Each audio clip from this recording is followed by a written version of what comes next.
In front of the throne. 1. The court was held in its full sacred form in the Hall of Justice, with its high walls engraved with divine symbols, and its gilded ceiling, in whose sky human dreams floated. Osiris is in the chest on his golden throne, to his right is Isis on her throne, and to his left is Horus on his throne, and at a short distance from his feet sits Thoth, the scribe of the gods, propping up the comprehensive book on his crossed legs, and on both sides of the hall are rows of chairs covered with a veneer of pure gold, waiting for whoever will write. They will be safe from those who come. Osiris said, humans were decreed from ancient times that their lives on earth would pass with them when they crossed the threshold of death, like a shadow following them, carrying their actions and intentions, and embodying their naked bodies. After a long dialogue, the word agreed that this hour was the decisive hour, and the court was convening for a long journey in time. Osiris gestured to Horus, and the young man shouted in a loud voice, King Menes. A man entered the door at the far end of the hall, wrapped in his shroud, bareheaded, and barefoot. He began to approach the throne with his strong body and clear features, until he stood 3 arms away from it in complete reverence. Osiris gestured to Thoth, the scribe of the gods, and he began to read from the book. The greatest king of the first dynasty, he fought the Libyans, defeated them, attacked Lower Egypt, annexed it to his southern kingdom, declared himself king of all of Egypt, crowned his head with a double crown, diverted the course of the Nile, and established a city. Memphis and the void left behind. Osiris said to Mena, bring what you have. King Menes said, Thoth, the scribe of the gods, summed up my life in words. How easy it is to speak and how difficult work is. Osiris said, we have our vision in evaluating men and actions, so do not waste time praising yourself. King Menes said, I inherited the kingdom of the south from my family, and I inherited with it a great dream that its men and women have always had, which is to purify the country of strangers and create eternal unity. It includes between its 2 wings the kingdoms of the south and the north. My Aunt Oz's voice was the most powerful engine to ignite that big dream. She looked at me with pity and said, do you spend your life eating, drinking, and hunting? Or you say with pride, Osiris did not teach us agriculture to be an occasion for fighting over the distribution of floodwater. I said to my beloved wife, I feel a burning flame in my chest, and it will not cool down until I achieve the dream. I found her to be a wonderful royal wife, and she said to me enthusiastically, do not let the Libyans threaten your capital, and do not let people tear apart the land united by the Nile. I devoted myself to training strong men and prayed to the gods, seeking contentment and victory, until the dream that had always haunted my fathers and grandfathers was fulfilled on my hands. Osiris said, you lost the lives of 100,000 Libyans. They were the aggressors, my lord. Of the lives of northern and southern Egyptians, 200,000. They went as a ransom for unity, then security and peace came, and the seasonal bloodshed stopped as a result of the conflict over the Nile waters. Osiris asked him, why did you not convince your people with the word before resorting to the sword? I did this with my neighbors, and some of them joined without fighting, and then the sword achieved in years what the word had not achieved in generations.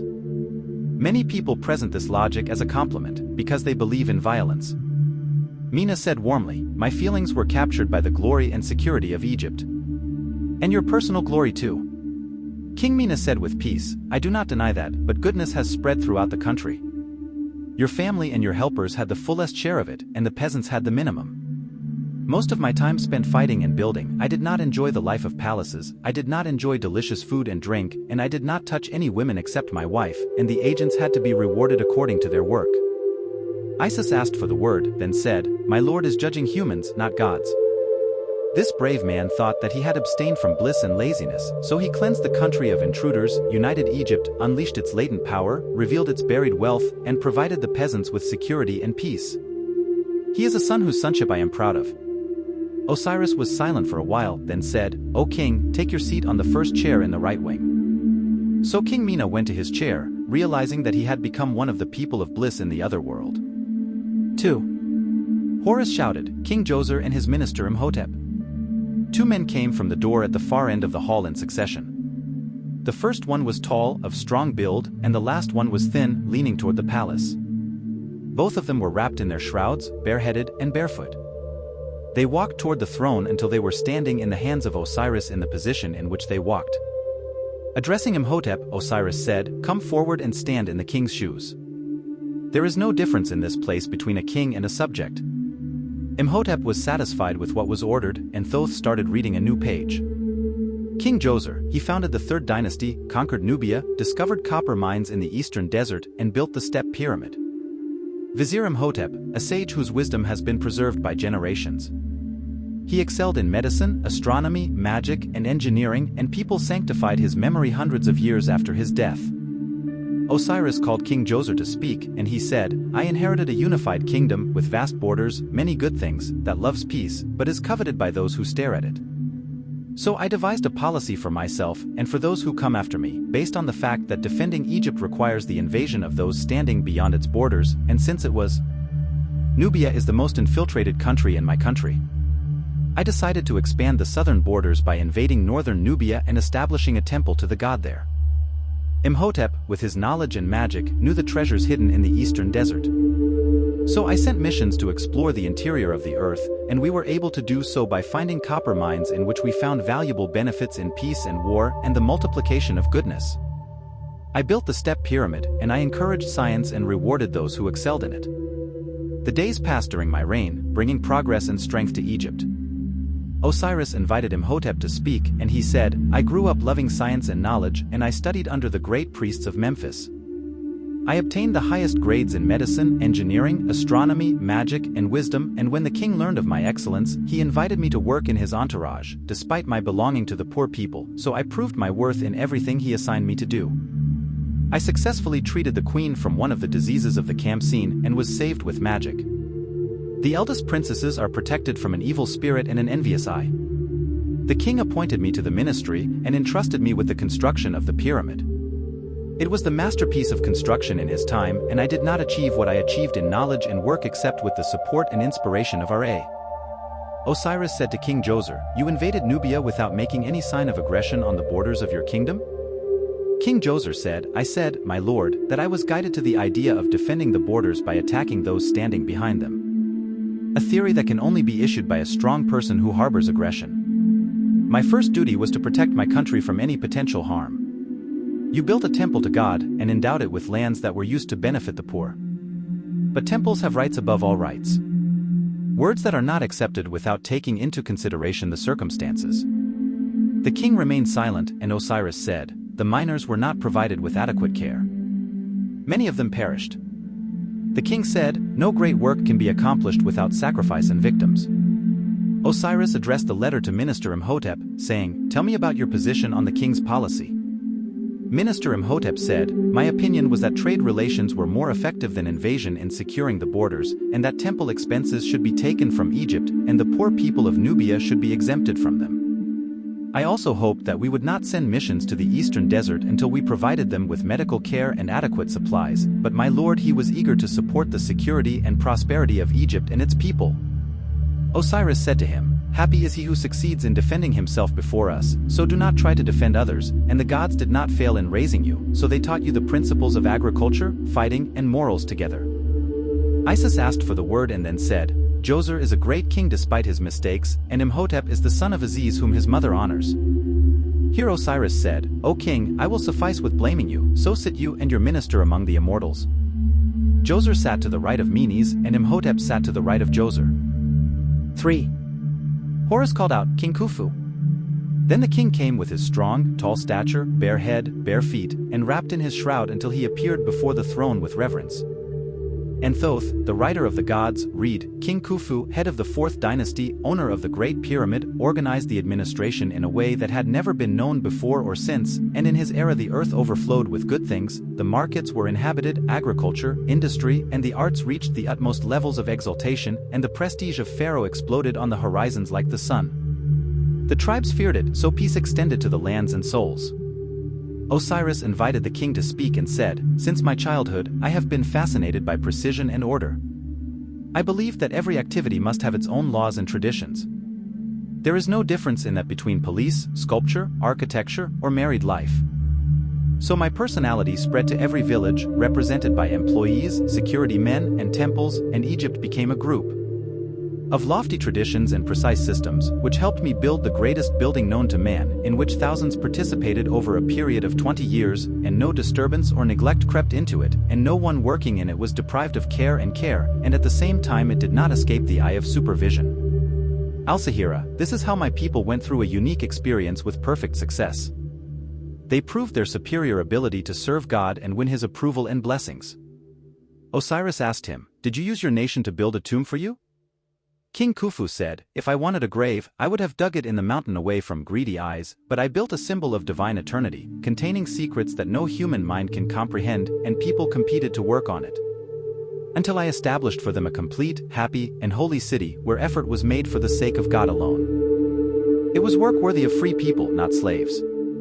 Osiris turned to those sitting to his right, who were destined for a happy eternity in the other world, and said, "He is allowed to speak to whomever he wants." King Menes said, "A glorious work that reminds me of building the great Memphis, which I did not have enough time to complete." King Djoser said, "It would have been more appropriate to direct the available force to the invasion and secure the borders." King Khufu said, "The bounties of the neighboring countries came to me without a fight, and my concern for the lives of my subjects was no less than my concern for glory and immortality." Osiris said to him, "But you lost an innocent life when a man predicted to you that a child would inherit your throne. The king must defend his throne as much as he defends the unity of his nation, and in doing so he makes mistakes and makes mistakes. Wasn't that a challenge to the will of God? We do what we deem necessary, and God does what he wants." Osiris said, "Rumors spread about your eldest daughter being a professional prostitute." Khufu said sadly, "The most noble people may be injured in his honor without his knowledge. Rather, it was said that you blessed its downfall, to face a hardship that has befallen you? Pure slander and deception is not permissible in this sacred hall." Isis asked for the word, then said, "This is a king as luminous as the sun in the sky of thrones. How many empires have vanished while his pyramids remain lofty, and his greatness has always been a source of envy among the helpless, among his countrymen and strangers." Then Osiris said, "Sit, O king, on your throne among the immortals." 4. Horus chanted, "The wise Tahotep." Then a small, thin man entered, and the nakedness of his head and feet did not diminish his dignity. He advanced slowly until he appeared politely before the throne. Thoth, the scribe of the gods, went on to read, "The wise Tahotep, who lived to be 110, worked as a minister to King Assisi, one of the kings of the 5th dynasty, and had valuable and famous commandments." Osiris invited him to speak and said, "I received education in the temple of Ptah. My superiority was evident from my youth, and I worked as a priest for a period of time until the king chose me as his minister. The days of greatness and glory had passed, as if they had never existed, and kings who had no power or wisdom came to the throne. They were distracted by their desires from building, managing, and achieving goals. The influence of the priests became stronger, the regional rulers became greedy for power and to achieve their goals, and corruption spread among officials. The peasants were destroyed by injustice and humiliation, and the groans of complaints rose until they gathered smoke in the heavens. I continued to contemplate the situation with bitterness, and I was astonished by the ambiguous relationship between gods and people. I did not fail to give advice, but it faded into the multiplication of idleness and selfishness. When I reached the age of 110, the king summoned me and ordered me to write a book in which I collected selections from my commandments, so I did. Osiris said to him, "Let us hear some of your commandments." Tahotep said, "If an elder invites you to a meal, accept what he offers you, and do not speak except when he asks you." "Why are you interested in table manners?" I apparently meant table manners, but in reality I exposed the greed of the priests who were demanding more from the endowments and were glutting themselves with food and drinks. Osiris said, "Let us hear more of your commandments." Tahotep said, "Do not betray those who have entrusted you, to increase your honor and prosper your home." By this I meant the governors of the regions who continued to extend their influence in defiance of the unity of the kingdom. Here, King Menes wondered, have they forgotten the blood that was shed for the sake of unity?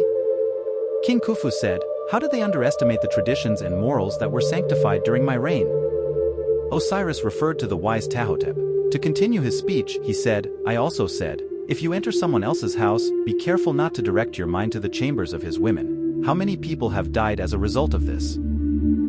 I announced this based on what was reported about what was happening in the palace harem. Osiris asked him, "Didn't the king mistreat his harem?" For this reason I also said, if you are sensible, then manage your house, love your wife, your partner in your life, provide her with food and clothes, bring her perfumes, make her happy, and do not be harsh with her, for with gentleness you control her heart and fulfill her true demands. May your serenity with her last and your happiness continue. Osiris said, "Let us hear a command addressed to everyone." do not abandon the adornment of knowledge and good morals. King Mina said, there were no wise men in my era, but the men liberated their land from intruders and united their kingdom. And here is an era of decadence and corruption that did not produce valuable action, but left some beautiful words. So what is the use of wisdom? Khufu objected, saying, wisdom lives like a pyramid and more. Isis said, do not underestimate the value of my wise son. We need the sage in times of decline just as we need the doctor in days of epidemics, and the kind word will always have its fragrance. Finally, Osiris said, go, O wise man, to your throne among the immortals. 5. Horus shouted in his loud voice, the revolutionaries of the dark period extending between the fall of the Old Kingdom and the rise of the Middle Kingdom. A group of different shapes and sizes entered and proceeded in their shrouds, bareheaded and barefoot, until they appeared in a single row before the throne. And Thoth, the writer of the gods, recited a new page, these are the heads of the revolution. They led the angry masses in a bloody, destructive revolution, and then they ruled the country for a long era, which extended between the fall of the Old Kingdom and the rise of the Middle Kingdom, and they left behind them no traces of them other than the destroyed temples, the looted graves, and the memories. The terrifying. Osiris said, nominate someone to represent you when necessary. They pointed to a tall, thin man, as if his face had been carved out of rock, and they said, Abnam. He was the first to call for disobedience and fighting. So Osiris invited him to speak, and Abnam said, history has ignored our names and actions. It is a history recorded by the private, and we are among the common farmers, craftsmen, and fishermen, and part of the justice of this sacred hall is that it does not neglect any of its people, and we have endured more pain than humans can bear, and when our overwhelming anger was directed at the rottenness of oppression and darkness, they called our revolution chaos, and called us thieves, and it was not. Except a revolution against tyranny blessed by the gods. Khufu asked, how do the gods bless aggression against sacred things? Abnam said, the tragedy began with the weakness of King Pepi II. Because of his inability, his advanced age, his astonishment at what was happening around him, and his acceptance of the lies of the hypocrites around him, so the provincial governors became independent in their territories and tyrannized the people.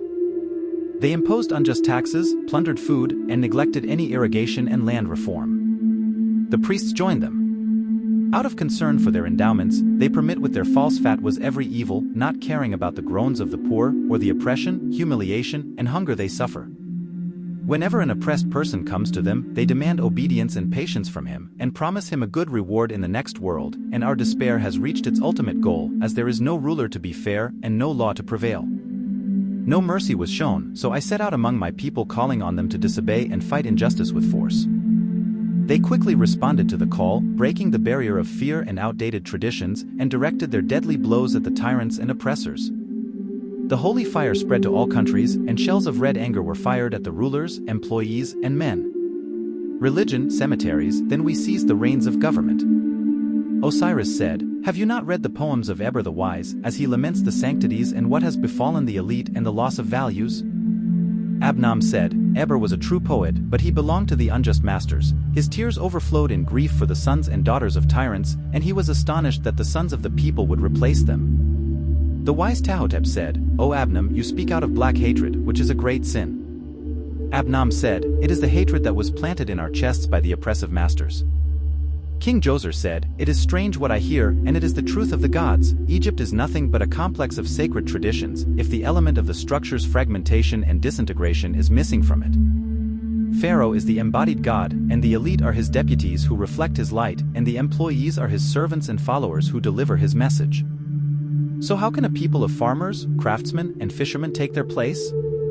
Abnam said, they have already replaced them and proven that they are better than them, and that the gods are embodied in whoever raises the banner of justice and mercy, whoever he may be. King Djoser exclaimed, how shameless you are.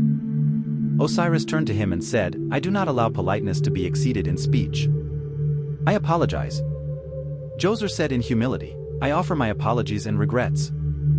Osiris said, addressing those sitting on the chairs of immortality, the traditions of the trial allow you to discuss, but within the limits of politeness, and remember well that you may discuss with people from other religions that existed after yours. Then he turned to Abnam and said, your era was a period of darkness, and it did not leave any trace or document behind it? Abnam said, that is the work of historians. The peasants established a government of their sons, which ruled the country. Security was established, justice spread, and the shadow of mercy extended. The poor were satisfied, received education and knowledge, and assumed the greatest positions. A state was established that was no less great than the state of King Khufu, but it did not waste money in building the pyramids or in wars. It was spent on promoting agriculture, industry, and the arts, and renovating villages and cities. When Egypt returned after us to the era of kings, they burned the papyrus documents recording our deeds. King Khufu said, "You have missed the wisdom of building the pyramid." King Djoser said, "You have missed the wisdom of declaring war to invade a country on the borders." Abnam said, "Our motto was that raising a farmer is better than building a temple."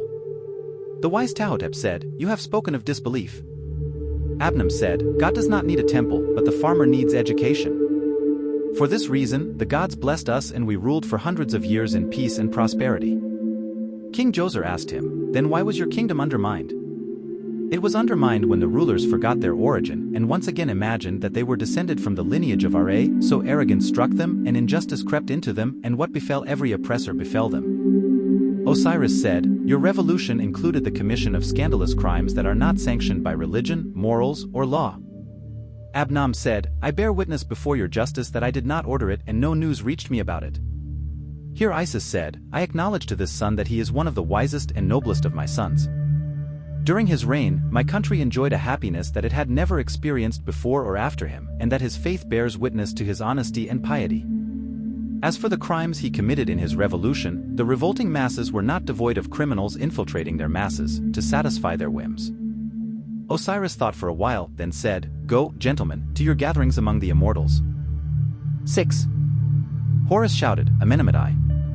A man of medium height, with a strong build, came in the same condition as those who come, and he appeared before the throne. Thoth, the scribe of the gods, began to read. The head of the Middle Kingdom, he purged the country of some intruders, eliminated internal disputes, governed the rulers of the regions with wisdom, and invaded the country of Nubia. Osiris invited him to speak and said, "I was one of the rulers of the regions, and the central authority was extremely weak and corrupt, and the wars did not subside between the rulers of the regions until the Bedouins invaded some parts of the kingdom, and I was very saddened by the state of my country. I was determined to save her, imposed austerities on myself and my family, and trained the men. Then I invaded the regions around me, declared myself king, demanded loyalty from the rulers, and for this I agreed to grant them some privileges, and I made of their sons my entourage. Then I marched with a strong army against the intruders, and cleansed the country of them, organized the administration, repaired the temples, and spread security and justice in the countryside. Then Nubia was invaded, to build a temple to the god who supported me with his victory." Osiris said, "You were almost killed in a conspiracy hatched by your entourage. What is your explanation for that?" A woman wanted to usurp the throne for her son, and brought some Nuba men to her. Nubia is a poor country that cannot tolerate the usurpation of some of its lands to endow them for temples. We encounter unavoidable necessities. Here the revolutionary Abnam spoke, saying, "You should have restored rule to the peasants, but you forgot your origin, and returned the old unjust building to its origin." The provincial rulers had forgotten their origin, and returning rule to the peasants meant civil war. King Khufu said to him, "You have returned to Egypt its sacred heritage." Isis said, "He saved Egypt from chaos, and placed it on the throne of glory again, and he could not have done better than what he did." Osiris pronounced the sentence, saying, "Take your seat among the immortals." 7. Horus chanted, "King Amenemhat II." Thoth, the scribe of the gods, went on reading. He followed his father's policy. So Osiris invited him to speak and said, "I have knowledge of all my father's policies, and I have found no better way than to follow them with complete precision and honesty." The revolutionary Abnam said, "But whoever does not move forward will be 2 steps behind." Amenemhat II said, "I have strengthened Egypt's relationship with Nubia, and I have established new relations with the country of Bint, which brought us perfumes and incense." Abnam asked Osiris a question, saying, "My lord, are all immortals equal in the other world?" Osiris said harshly, "You must know that you are no longer a rebel, Abnam, but there is no harm in me explaining the fate to you.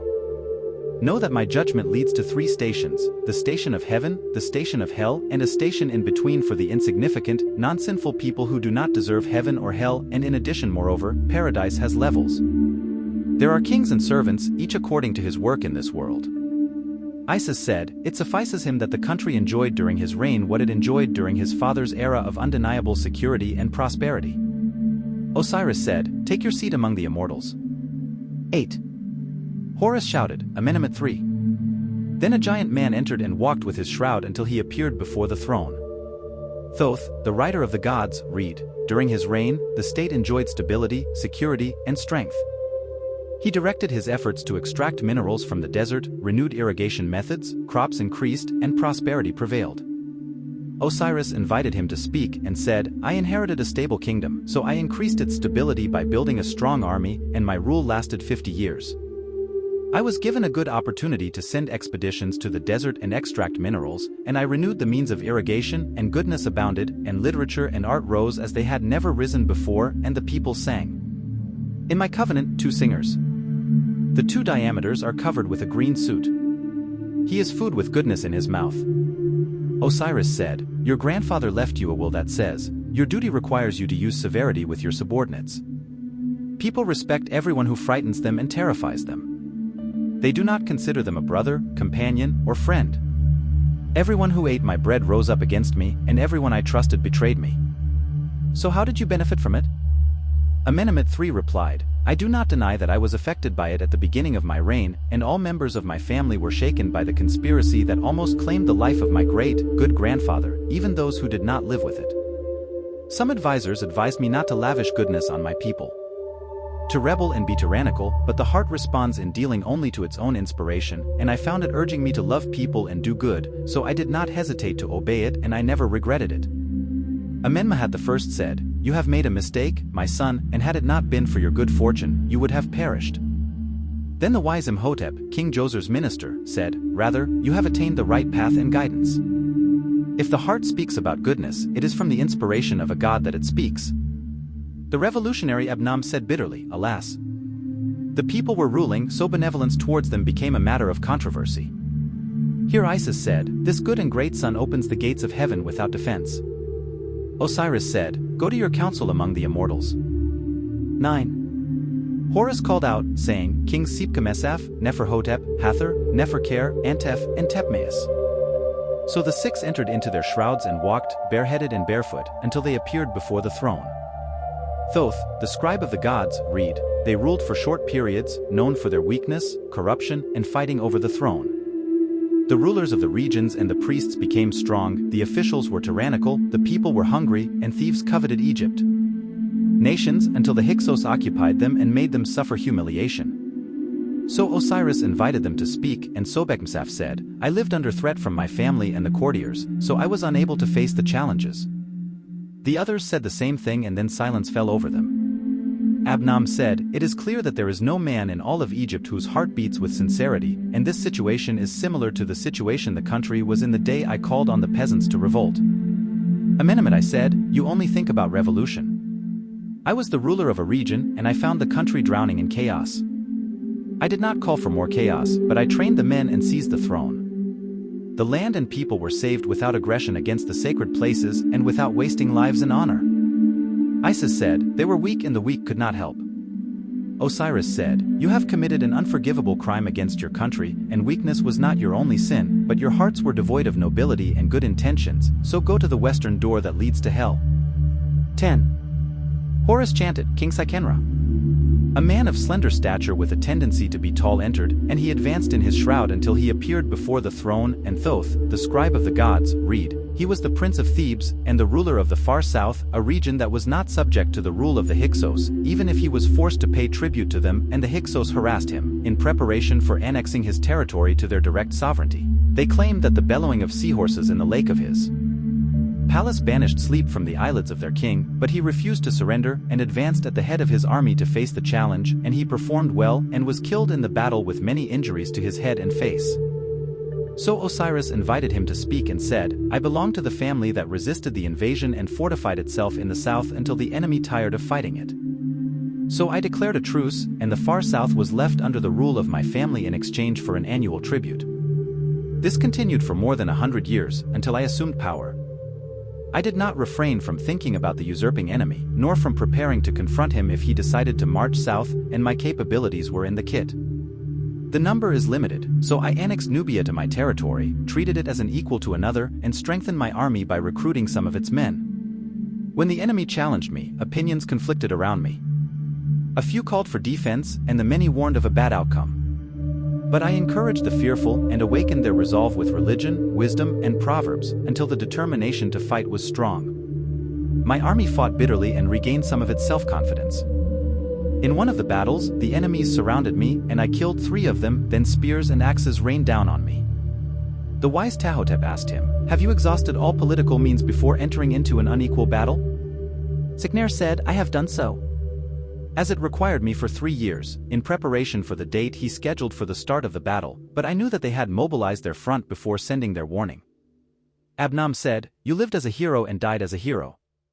Isis said, "I repeat what my son Abnam said, that you lived a hero and died a hero." Then Osiris said, "To your throne among the immortals." 11. Horus called out, "King Khemu." Then a man of medium height, with a solid build, came and went to his position in front of the throne. Thoth, the scribe of the gods, read, he assumed the principality on the same day his father was killed, so that his resolve would not be weakened. He threw himself into the battle without hesitation, and the war continued as a debate while he remained steadfast at the head of his army until he died. Osiris invited him to speak and said, "I found myself called upon from the beginning to maintain the fighting spirit among my soldiers, who were shaken by the death of their leader. So I attacked the enemy's front and did not give any of my soldiers the opportunity to hesitate. I did not lose sight of the enemy's strength and superiority. I fortified myself in a narrow position between the Nile and the mountain and took a defensive position until I regained my breath and reunited, and at the same time I continued my recruitment and training, and I died after exhausting my effort and staying up late." King Mina said, "We both lived our reign on the battlefield." Abnam said, "All kings owe their prestige to Egypt, except this family. Egypt owes her." Isis said, "Man has no need of defense." Osiris said, "Take your seat among the immortals." 12. Horus shouted, "King Amos." Then a tall, slender man entered and carried his shroud until he appeared before the throne. Thoth, the writer of the gods, read, he took the place of his father after his death and did not stop competing with the enemy, and in the meantime he completed his preparation. He switched from defense to attack and demonstrated skill in leadership that matched his personal courage. He moved from victory to victory until he besieged Hyrus, the capital of the Hyksos, and stormed it. Then he pursued the enemy in Asia until he tore it apart and dispersed its factions. So Osiris invited him to speak and said, "The truth is that I have reaped the fruit of my family's long preparation, and I was aided in the struggle by a son of the people, the leader Amos ibn Abana. Whenever we were victorious in a battle, the fighting spirit in my soldiers rose, and I became weak among the enemy's soldiers, so we no longer imagined that we could be defeated." He no longer imagined that he could be victorious, and with the fall of his capital, the Hyksos rule ended and Egypt was liberated. My mind did not rest until I chased them outside the eastern borders. So that they would not rise up again or think about revenge, I spent the rest of my life cleansing the country of their traces and their agents, organizing the administration, and reforming irrigation and land. My era ended and Egypt received a new generation of its people, proud of heroism, dreaming of conquest, and burning with the spirit of invasion. Khufu said, "This is a new nature." Djoser said, "It is also wonderful." The wise Tahotep said, "Perhaps it is not devoid of evil." Sikaner said, "There is no way to a decent life among savages except through it." Here Isis said, "Let us bless this son who liberated our land." Osiris said, "To your throne among the immortals." 13. Horus called out, "King Amenhotep I?" A tall, broad-shouldered man entered, and he went, wrapped in his shroud, to the throne and appeared in reverence. Thoth, the writer of the gods, read, at the beginning of his reign, the Libyans marched on the west, expelling them after inflicting heavy losses on them. He also extended Egypt's southern borders, then invaded a large part of Syria. Osiris invited him to speak, and he said, "I assumed the throne and found that memories of the distant and recent past do not leave the mind. The elderly do not forget the ghosts of the Hyksos and their humiliation of them, and the young men are ecstatic over Amos' victories and demand more of them. So I worked first on organizing the administration, spreading the umbrella of law and security, and monitoring the employees. It happened that the western borders were exposed to a Libyan advance, so I confronted it with speed that exceeded the enemy's estimate, and I inflicted on it a disgraceful defeat, and I was ignited by the fire of enthusiasm kindling in the hearts of the commanders and officers.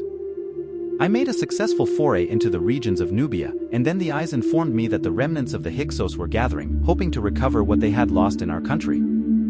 I marched at the head of a campaign, Palestine declared allegiance without a fight, then I attacked the Hyksos groups in western Syria, tearing them apart and eliminating what remained of them. I ordered the construction of a temple to Ammonius, then I returned with the prisoners and spoils, and all the conquered countries pledged to pay tribute, so the country's resources increased and the markets were populated. Ahmose said, "You have done very well in what you have done, for Egypt's southern borders are not secure unless Nubia is in possession, and the center of defense of our eastern borders is located in Syria."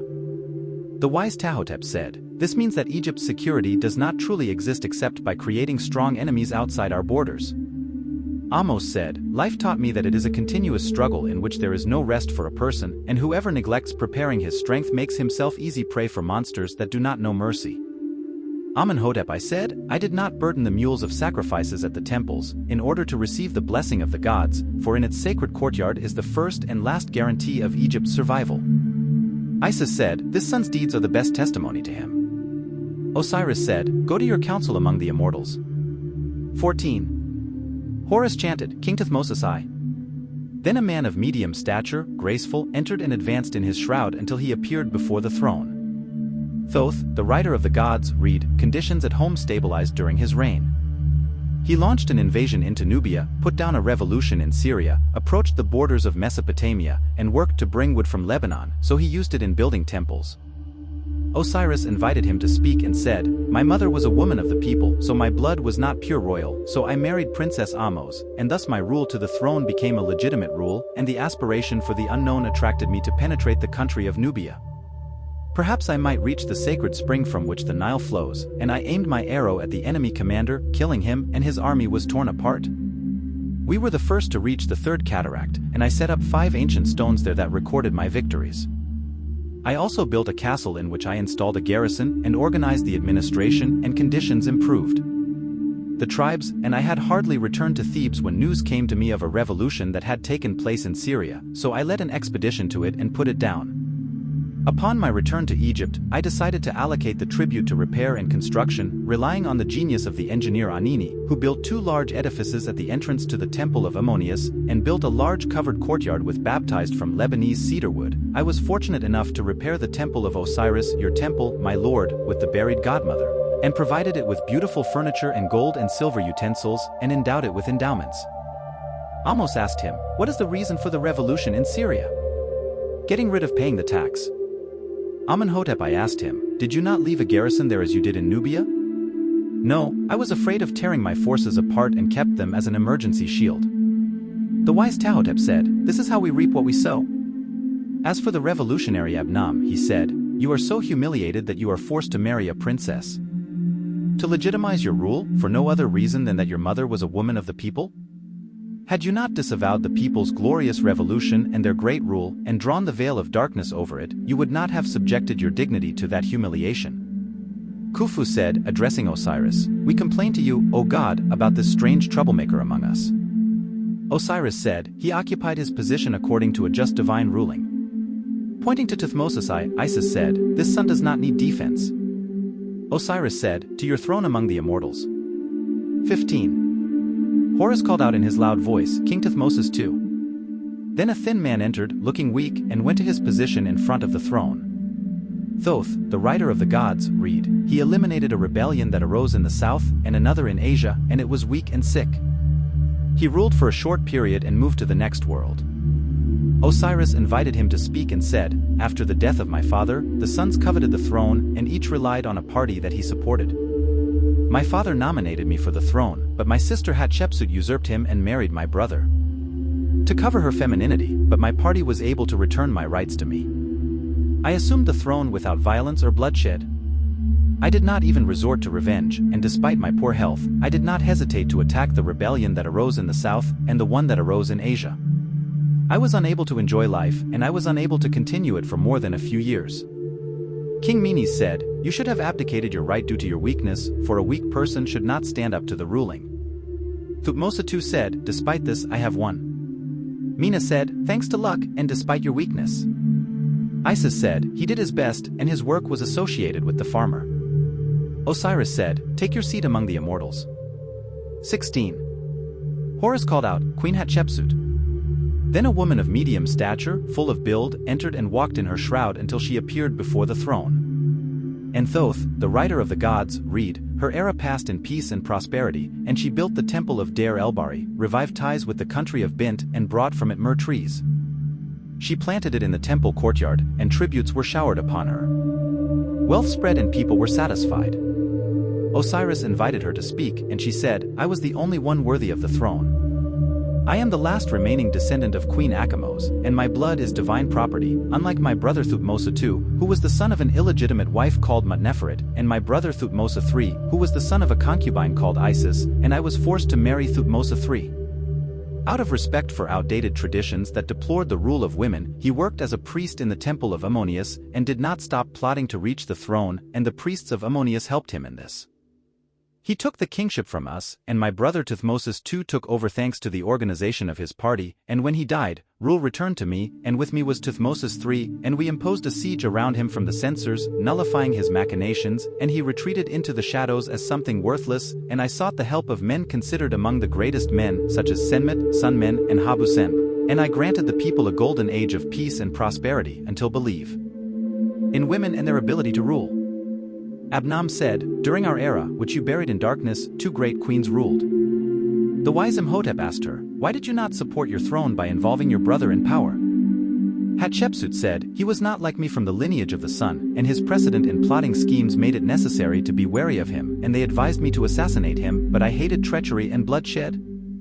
The wise Tahotep asked her, is it understood from your words that the marital relationship between you was merely an official relationship? She replied, yes. So he asked her again, have you spent your life as a virgin? Osiris said, you have no right to ask this question, and the queen is at liberty to ignore it. Isis said, a daughter that any mother would be proud of and who does not need defense. Osiris said, to your throne among the immortals. 17. Horus called out, King Thutmose III. A man of short stature, of sturdy build, with majesty on his face, entered. He advanced, wrapped in his shroud, until he appeared in reverence before the throne. Thoth, the writer of the gods, read, he assumed the throne after the death of Hatshepsut, he purged the administration of his opponents, and he seized control of the regime with an iron hand. He honored the priests of Ammonius and gave them the status of sovereignty over the priests of the 2 countries. He prepared an army and a fleet that the country had never known before, and he fought in many wars, which resulted in the establishment of the largest empire that the ancient world had ever witnessed up to his time. With its dominion over Asia Minor, the upper Euphrates, the islands of the sea, the swamps of Babylon, Libya, the desert oases, the plateaus of Somalia, and the upper waterfalls of the Nile, Egypt became a meeting place for races from all nations and a repository of good things and commodities. He established temples, fortresses, and obelisks in Egypt and all the countries affiliated with it, and left behind a homeland that sat above the pinnacle of greatness and civilization. So Osiris invited him to speak and said, at the beginning of my life, I tasted injustice like no king had ever tasted. I was the most deserving of my brothers to the throne. Due to the power the gods have deposited in me, and the knowledge I have acquired of worldly knowledge and religion, but I was deprived of my right for a trivial reason, which is my mother's origin, and I did not achieve my right through a scheme, as was said, but the god Ammonius, while reviewing the priests on his feast, stopped in front of me while I was standing among the priests, announcing his candidacy to the throne. I prostrated before him, accepting his grace, but the queen's party laid siege around me, relying on force.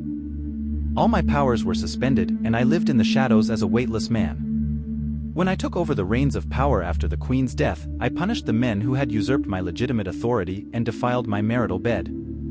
The rule of women produced the weakness it should have produced. The army disintegrated, disobedience spread in the foreign states, and the prestige of Egypt and its great god Ammonius vanished. The empire was my greatest dream, not for the love of fighting or greed for wealth, but to advance the ray of Egyptian civilization, so that his light may pervade the peoples around us, and so that Ammonius may occupy his high position among all the gods. Amos said, I bear witness that you have fulfilled all of our dreams, and it is sufficient for you that you have known victory dozens of times and not known defeat once. Abnam asked him, what did you offer to the farmers? Thutmose III replied, among them were my soldiers, officers, and commanders.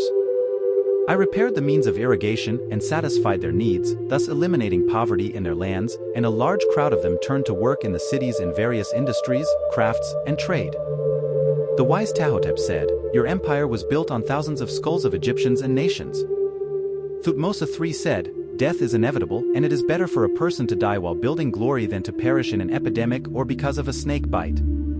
The truth is that I was neither tyrannical nor a lover of bloodshed, and I drew up my plans on the basis of surprise and mastery.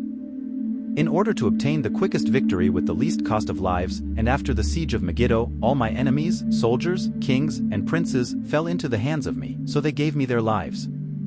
My heart went out to them and I gave them life, and I sent their children to Thebes to receive education and civilization, and to be qualified to rule their country in place of the Egyptian rulers, which is a wise humanitarian policy.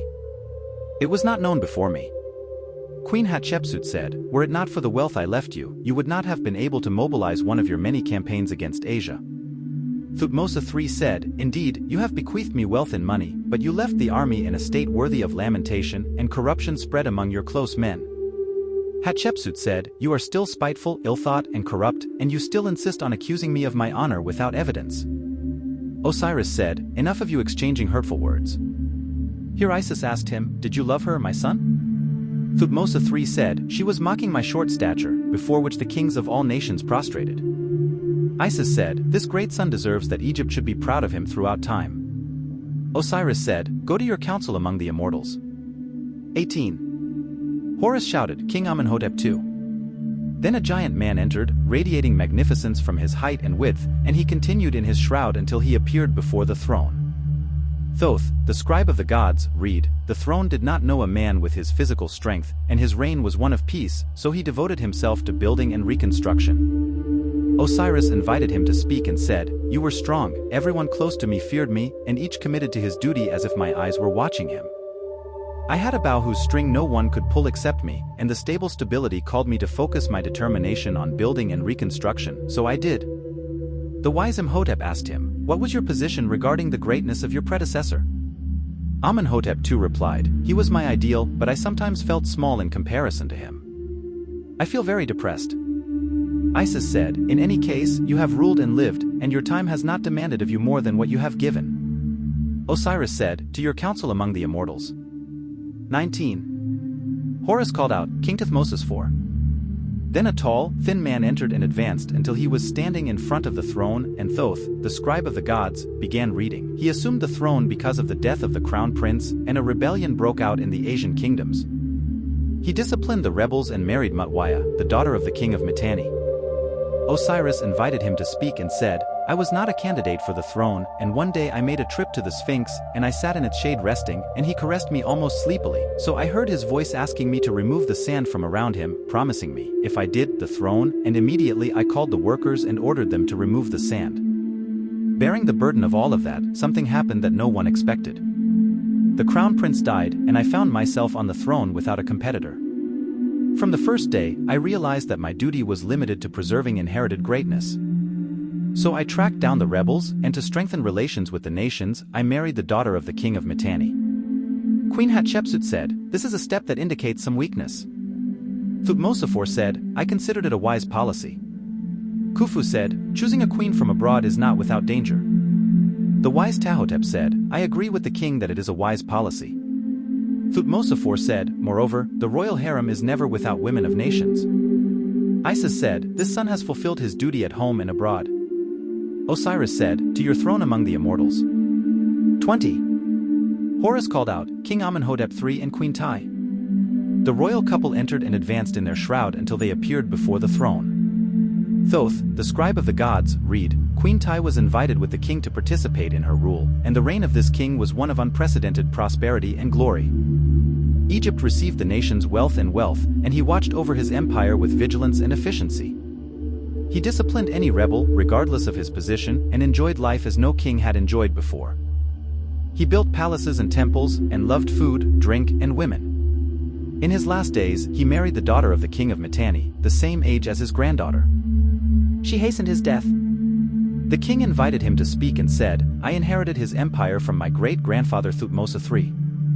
I was determined to inherit his greatness also, and there was no room for expanding the empire, so I strengthened its foundations, disciplined its rebels, then practiced greatness in building and reconstruction, providing prosperity for my people, and challenged traditions, so I married a girl from the people who was the best partner for me in my kingdom with the acumen and wisdom I was." given, and I left behind me a covenant that will remain a symbol of happiness and prosperity." Queen Hatshepsut said, "I am pleased with your testimony to the Queen of Merit. It is a testimony to women, and it contains an eloquent response to her enemies." Amenhotep III said, "Tai is a great queen, according to the testimony of enemies before friends." Abnam said, "But you rewarded her with the worst punishment with your insatiable passion for women." Amenhotep III said, "Every king has his harem, and these fleeting whims do not diminish the status of the great queen.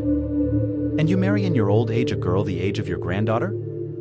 The king said, "I wanted to strengthen Egypt's relationship with Mitanni." Osiris said, "It is not permissible to lie in this sacred hall."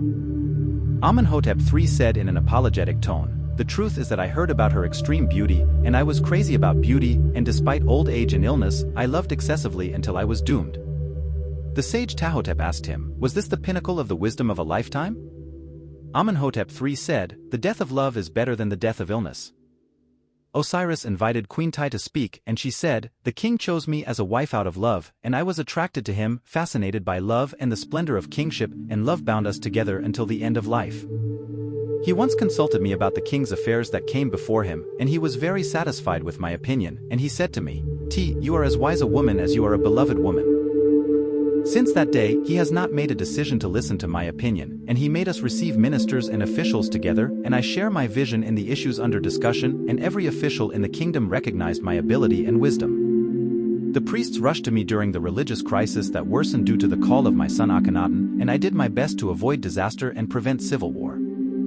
As for my husband's passion for women, every pharaoh had his own harem, and no wife aspired to monopolize the king. Rather, I saw no harm in choosing beautiful women for him. Until he purifies himself and performs his honesty in the best possible way, I overpower the natural jealousy of a woman with the power of my will, convincing myself that the queen is not an ordinary woman, and that she is responsible for her husband's mood, just as she is responsible for his policy." Hatshepsut asked her, "Wasn't the queen defeated even once in front of a woman?" T said, "I only knew defeat in front of my son." The wise Tahotep said, "But a woman is a woman." T said, "But T is an example alone that cannot be repeated." Isis said, "This lady has proven a woman's suitability to rule more than Hatshepsut herself, and her husband was a great king, and his penchant for women and the pleasure of living cannot be diminished, and he fluctuated in bliss after he made it easy for the common people, so he fluctuated with him in bliss. May my heart be happy with this son and this daughter." Osiris said, "To your counsel among the immortals." 21. Horus chanted, King Akhenaten and Queen Nefertiti. Then a man entered, with masculinity and femininity mixed in his facial features, and a beautiful woman. They walked forward in their shrouds until they were like each other before the throne. And Thoth, the rider of the gods, read, they inherited the throne and rule as partners in carrying out the trust. He sparked a religious revolution, calling for the worship of one new god, abolishing the old religion and its gods, and preaching love, peace, and equality among human beings. The country at home was exposed to disintegration and corruption, and the empire was exposed to tearing and loss, and the earth passed away to the brink of civil war, so the king fell, and a counter-revolution eliminated his revolution, and historians and kings eradicated his era from history, and considered it the worst era that came upon the civilization of Egypt, and was about to annihilate it. Osiris invited him to speak, and Akhenaten said, "Since childhood, I have continued to fill my soul with divine knowledge and wisdom, until the heavenly revelation of the light of the one God and the call to worship him descended on my heart, and I dedicated my life to that. Then I dedicated my throne, when I assumed the throne, to serve the same goal, and soon a brutal conflict arose between my luminous calling and the darkness of ignorance and tradition, and the ambitions of priests and rulers thirsty for prestige and the enslavement of the peasants and the subjects of the nations of the empire. Weakness never crept into my spiritual struggle, and I did not accept the use of violence or oppression. I tasted victory for years, and goodness spread its wings, but clouds of intrigue and machinations gathered, and the armies of darkness advanced until they surrounded me from all sides. So I fell helplessly, and defeat befell me, but my confidence in the final victory never wavered, for no king has ever known a life higher than mine, nor an end more miserable than mine." Queen Nefertiti said, "He spoke the truth, my lord, in what he said. We fought the struggle of heroes, until the forces of evil invaded us, and the lofty structure was undermined and its pillars collapsed. The wise Imhotep was the first to comment, and he said, "We used to intuit a single divine force lying behind Ammonius, Ra, Ta, and the rest of the gods, but we sensed people's attachment to embodied symbols, gathering around them in every region, deriving strength and solace from them. So we let things go as they happened out of mercy for the believing hearts and to protect them from loss." Akhenaten said, "I found people in error, and it is time for them to face the truth in all its dimensions." The wise Tahotep said, "Treating people is a difficult art, O king, and whoever does not do it well may be let down by his good intentions, and he will kill the one he loves while seeking to save him." Akhenaten said, "Were it not for those who were biased, those we love would have been saved." Abnam asked him, "What did you do to those who were biased?" "I pledged to myself from the beginning to deal with kindness and to renounce abuse and oppression." Abnam shouted, "The evil ones have nothing but the stick and the sword." Akhenaten said, "I believed in love for the enemy and the friend." Abnam said, "You have wasted your message with your naivety, and a good man is only a fighter." Thutmose III said, "I left you the greatest empire in history, so how was it lost during your reign, when under your command was an army whose strength was unparalleled?" Akhenaten said, "My principles were love and peace." "Explain me please." "I was praying for one God who is the father and mother of all human beings, so that all of them are equal under his umbrella, and I was calling for love to replace the sword between people." Thutmose III said angrily, "It is normal for the empire to be lost as a result of this way of thinking. You are nothing but crazy." Osiris said, "I do not allow the limits of politeness to be exceeded in speech. I apologize." Thutmose III said, "Excuse me, but I express my regret for wasting my life in vain." King Menes said, "The unity of Egypt was established on the sword and a hill of skulls, and on the same basis the unity of the empire should have been established, but misfortune brought upon us an enemy called ideas, so he invaded us from within and tampered with our glory in no way." Akhenaten said, "There is no point in discussing with you. The issue is simply that I heard the voice of God, and that divine blessing did not befall you." Queen Nefertiti said, "These opinions have always haunted us, both enemies and friends, and the world has destroyed us with its tyranny, but today we stand in the hands of a just God." Then Queen Hatshepsut asked her, "Then why did you leave your husband at the height of the crisis?" Nefertiti replied, "I had no doubts about him, but I imagined that by abandoning him I might save him from being killed." Here Isis said, "This son believed in a message with which he wanted to save people, but no one was ready to understand him or come to an agreement with him. It was a tragedy, and I will be proud of him forever." Osiris said, "Sit, you and your husband, among the immortals." 22. Horus called out, "King Sakra, King Tutankhamun, King Ai." Thoth, the scribe of the gods, read, "Sakra ruled for 4 years, Tutankhamun ruled for 6 years, and Ai for 4 years, and their eras were eras of turmoil and corruption. They were all unable to confront the crisis. Osiris invited them to speak, and Sakra said, "I began my rule as a partner with Akhenaten, but I was unable to restore the throne to its prestige." Tutankhamun said, "The real power was in the hands of the priests of Ammonius. I said, the influence of the priests increased during my reign, and I was very old. I couldn't fix it." Akhenaten asked, "How did you abandon me when you were the closest person to me, as you were my father-in-law?" I said, "I abandoned you, to spare the country from the evil of civil war." Akhenaten said, "You disbelieved in the one God after you declared your belief in him before me." So Ai remained silent. Isis said, "My 3 sons were ineligible for the throne, and had it not been for the blind law of inheritance, none of them would have sat on it, but they deserve mercy." Osiris said, "To the northern door that leads to the shrine of the insignificant." 23. Horus shouted, "King Hormheb." Then a man of medium height, of solid build, with solid features, entered, and he walked, wrapped in his shroud, until he appeared before the throne. Thoth, the writer of the gods, read, "He assumed the throne despite not belonging to the royal family, and married Motnajmet. In order to give legitimacy to his rule, despite its advanced age, he made a strong effort to eliminate chaos, corruption, and neglect, and to repair the temples that were destroyed during the reign of Akhenaten. Thanks to him, security and order were established within the country, and the empire became, with the exception of a few, in the news." Osiris invited him to speak and said, "Indeed, I was not from the royal family, but I belong to an ancient family from the north. I had a military upbringing and performed successful services during the reign of King Amenhotep III. When Akhenaten assumed the throne, he brought me closer to him and gave me his trust, but unfortunately he did not take my opinion on the necessity of punishing spoilers at home and sending campaigns to discipline the rebels throughout the empire. When the crisis reached its most severe and the harbingers of civil war loomed on the horizon, I reached an agreement with the priests of Ammonius on the final liquidation of Akhenaten's rule, prioritizing the public interest over my personal emotions. Opinion was unanimously agreed on my suitability to confront the sweeping chaos across the country, but it was deemed that the law should be respected first, so the three kings sacred, Tutankhamun and Ai took over. After the death of Ai, a revolution broke out and the tombs were looted. We found no escape from bearing the trust, and I married Najmet, Nefertiti's sister. Because she was one of the first to disbelieve in Akhenaten, and she decided to join the priests to save the country.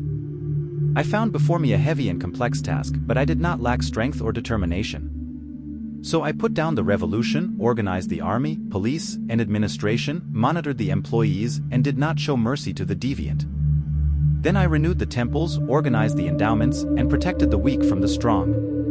If I had lived longer than it did, I would have regained what was lost from the empire of the great Thutmose III. King Khufu spoke and said, "You have done a glorious deed, O king." Abnam said, "A truly glorious work, and I do not blame you for not returning power to the people since you are a descendant of an ancient family, and my faithful translation is a family that is ancient in plunder and plunder." Osiris said, "I do not agree with this style of speech, I apologize." Abnam said grimly, "Excuse me." Thutmose III said with regret, "I was worthy of returning the empire to its first glory."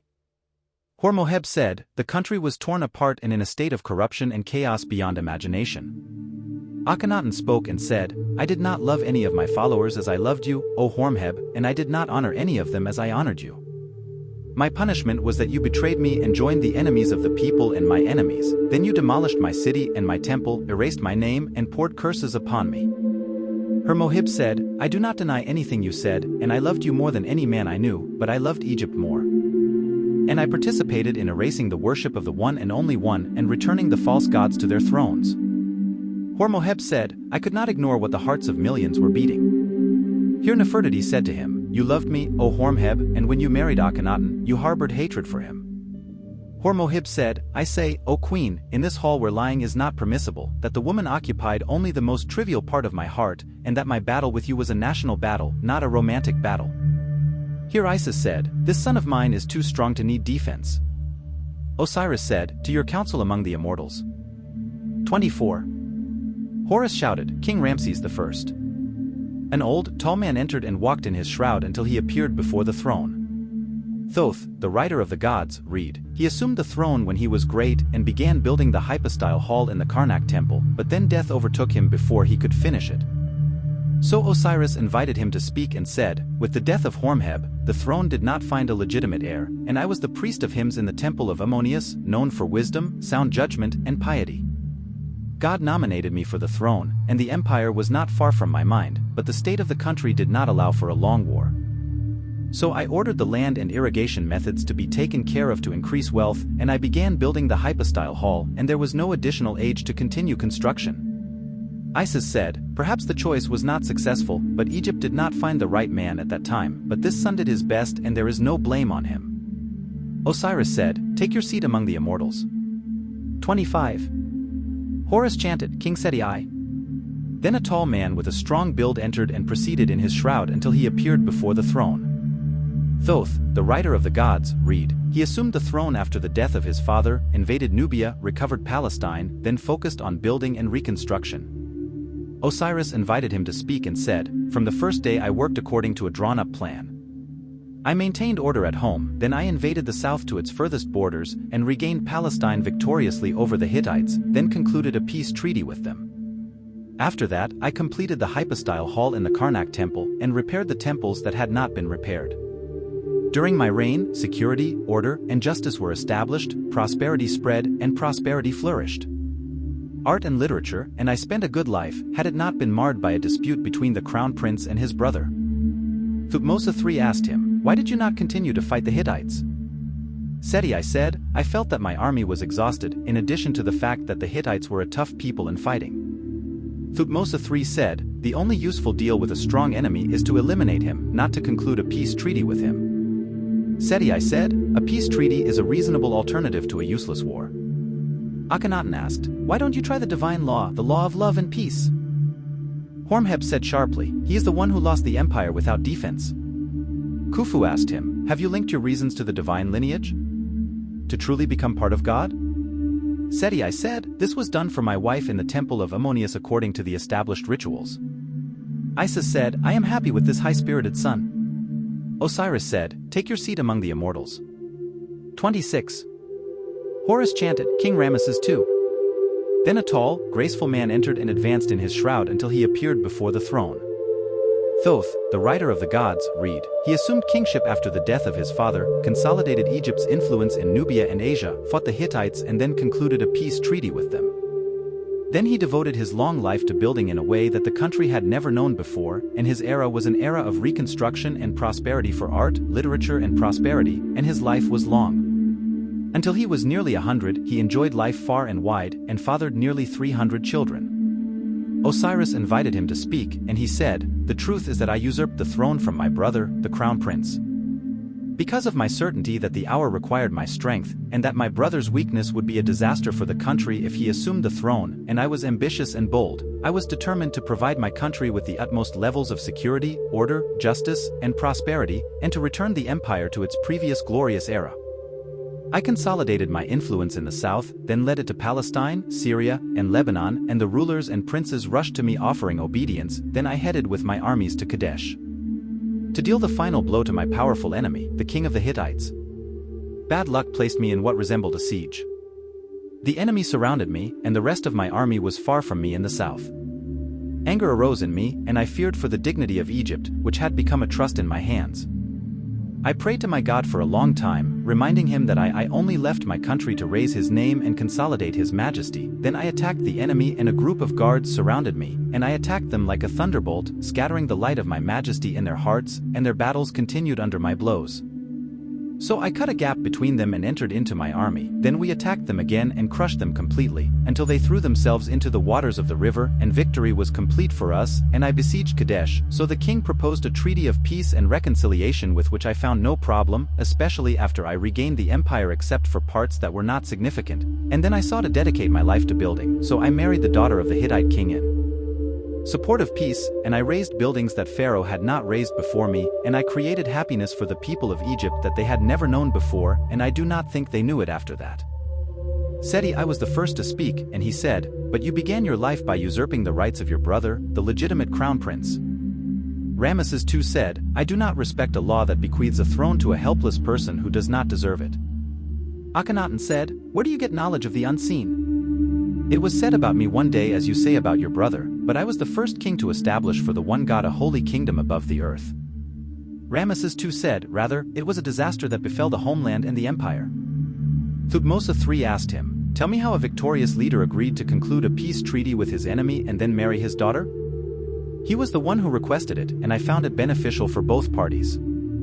How did you fall into the siege, O king? We captured 2 enemy spies who falsely confessed that the enemy was stationed north of Kadesh. So I hurried with the first group to occupy the south of Kadesh, but the enemy was lurking to the east. He penetrated the rear of the army and besieged it. You were hasty and should have waited for your army coming from the south. You are brave, there is no doubt, but you are an inexperienced commander. I broke the siege and then attacked the enemy with the rest of my army. He fell into the trap he had set for me, and it tore him apart with evil, and I achieved a decisive victory. Continuing his discussion, Thutmose III said, your goal was not to win a battle, but it is clear that you wanted to seize Kadesh as I did. As the key to all paths, you have no right to claim victory unless you achieve the goal of the campaign. Ramesses II asked him, what do you say about my judgment on the enemy army? Thutmose III replied, I say that you won a battle, but you lost the war, and your enemy lost a battle and won the war, and he lured you to peace. To organize his ranks and welcome your marriage, to secure his confrontation with you before he compensates for his losses, content with winning Kadesh, to threaten any position in your empire in the future. Ramesses II said, throughout my long reign, security did not fail for a single hour at home, or a single rebellious battle broke out in the vast empire, or an enemy thought about peeking at the borders. Thutmose III said, I do not deny your grace. You have returned to Egypt the largest part of its empire, and you were also distinguished by extraordinary personal courage, which was capable of striking terror in hearts. And do not forget that my era was the era of greatest reconstruction. Khufu asked him, did you build a pyramid? He replied, no, but man does not live by the pyramid alone. There is no region in Egypt without a temple, obelisk, or statue of me. Akhenaten said, you have seized the pillars of my destroyed temple and built your own funerary temple with them. You have repeatedly plundered the monuments of your predecessors, just as you have unjustly engraved your name on the monuments of others and belittled the status of every great person who came before you, as if the gods had created no one but you. Ramesses II said, in this sacred hall, I will not deny a mistake nor defend a whim, but let someone else direct the accusation against me and be absolved of disbelief and recklessness. Osiris said, do not forget, O king, that you are addressing a man who was tried and deserved immortality. I apologize. Ramses II quietly muttered, excuse me. Then Queen Hatshepsut asked him, what is your story with women, and did you find time to caress your 300 children? Ramesses II said, no one has enjoyed happiness as I have enjoyed.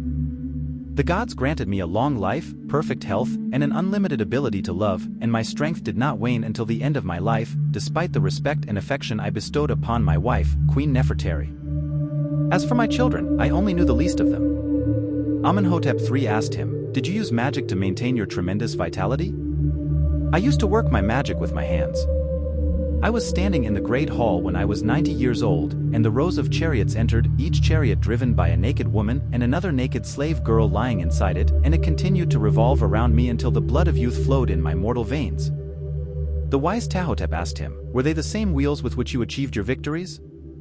Ramesses II replied, no, the wheels of love were inlaid with pure gold and scented with the scents of women. Abnam said, your life, O king, combines seriousness in all its meanings and frivolity with all its whims.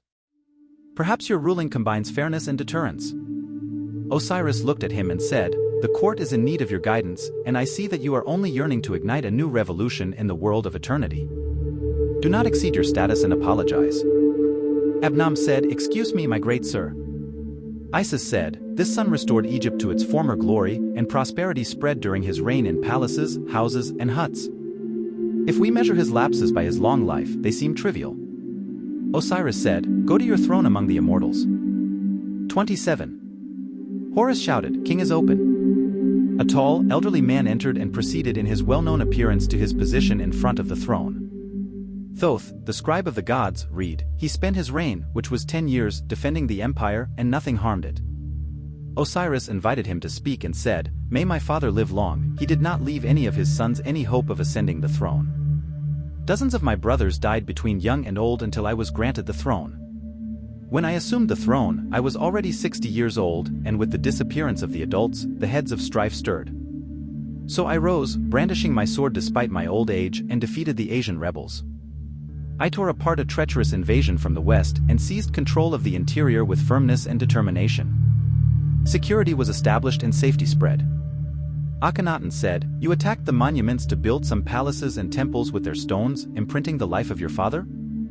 Minfta said, I spent my life on the battlefields and did not have time to build.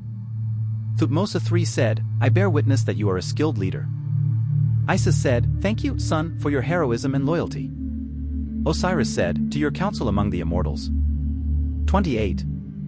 Horus chanted, King Amenemzes, King Siptah, and King Seti. So the three entered and advanced in their shrouds until they appeared before the throne. And Thoth, the writer of the gods, read, they were occupied with their disputes over the throne, corruption and opportunism took hold, the country's unity was torn apart, and murder, plunder and looting spread. Osiris invited them to speak, and Amenemzes said, I was more deserving of the throne, but intrigues surrounded me. It fell after 1 year. Siptah said, rather, I was more deserving of the throne, but it was usurped from me. Due to a dispute that arose between me and Mufta at the end of his reign, I was distracted from the duties of government by pursuing intrigues until I was forced to abandon the throne. Seti said, I had enough power to rule well, but corruption had become widespread and decadence had overtaken us. The wise Imhotep, King Djoser's minister, said, how quickly corruption will replace glory, and the weakness of one ruler will be reflected in an integrated civilization. Thutmose III said, perhaps the problem is how to find the right strong man at the right time.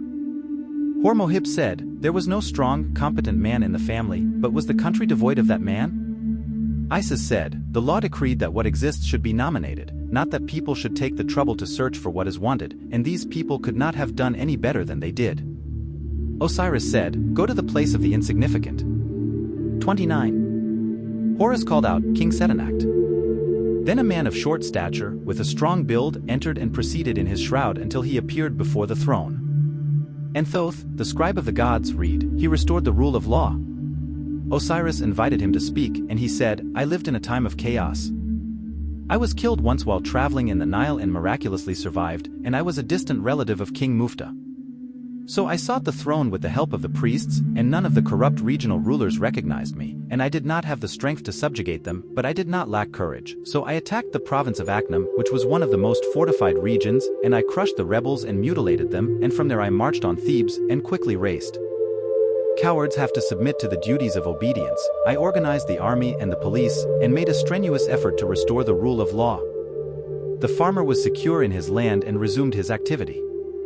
Unfortunately, I died before making our subjects in the empire feel the power of Egypt. King Khufu said, your work, which can be summarized in 2 words, was more difficult than building the Great Pyramid. King Menes said to him, you have restored my heart to its pulse. Isis said, a great son, whose determination was recorded in spirits, not in stones. Osiris said, sit among the immortals. 30. Horus called out, King Ramesses III. Then a tall man with apparent gigantism entered, and he continued in his shroud until he appeared before the throne. Thoth, the rider of the gods, he defeated the enemies in Asia, the West, and those coming from the sea, and spread safety and security in the country. Osiris invited him to speak and said, as a result of the suffering inside, the princes in Asia rebelled, and the Libyans aspired to invade. Then we raided from the North Sea peoples with their women and children who wanted to settle. Immediately, I rose up to fight without rest, expelled the Libyans, eliminated the northerners, and captured their women and children. Then I led an expedition to Asia, killing the rebels without mercy, and the country enjoyed. My promise was security and stability. I built many palaces and temples. Unfortunately, in my old age, I was exposed to a conspiracy in the harem to usurp the throne. I miraculously escaped death. Then I formed a supreme court to try the guilty, and ordered justice so that no criminal would survive and no innocent would be taken. It is unfortunate that 2 judges fell. By seducing some women from the harem, when their situation was revealed, they committed suicide. Thutmose III said, your positions attest that you are an outstanding pimp. Ramesses III said, I followed your footsteps in my Asian conquest. Akhenaten said, your treatment of those conspiring against you, bringing them to court instead of brutalizing them, and urging the court to seek justice alone, all of these contradict your reverence for the law and your passion for good morals, as if you were one of the servants of the one God.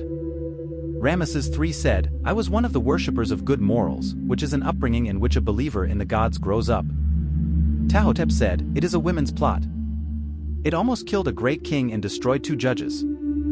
Queen Nefertiti said, the one God created women to reveal men's minerals, both precious and vile. Isis said, greetings to this son who combines greatness and nobility. Osiris said, go to your council among the immortals.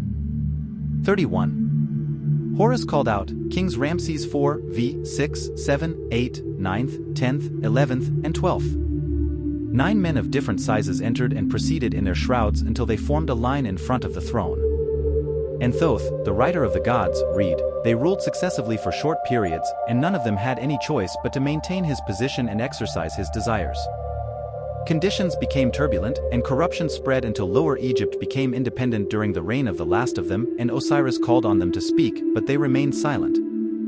Ramesses II spoke and asked Ramesses IV, why did you take my name as your name? Are you related to me?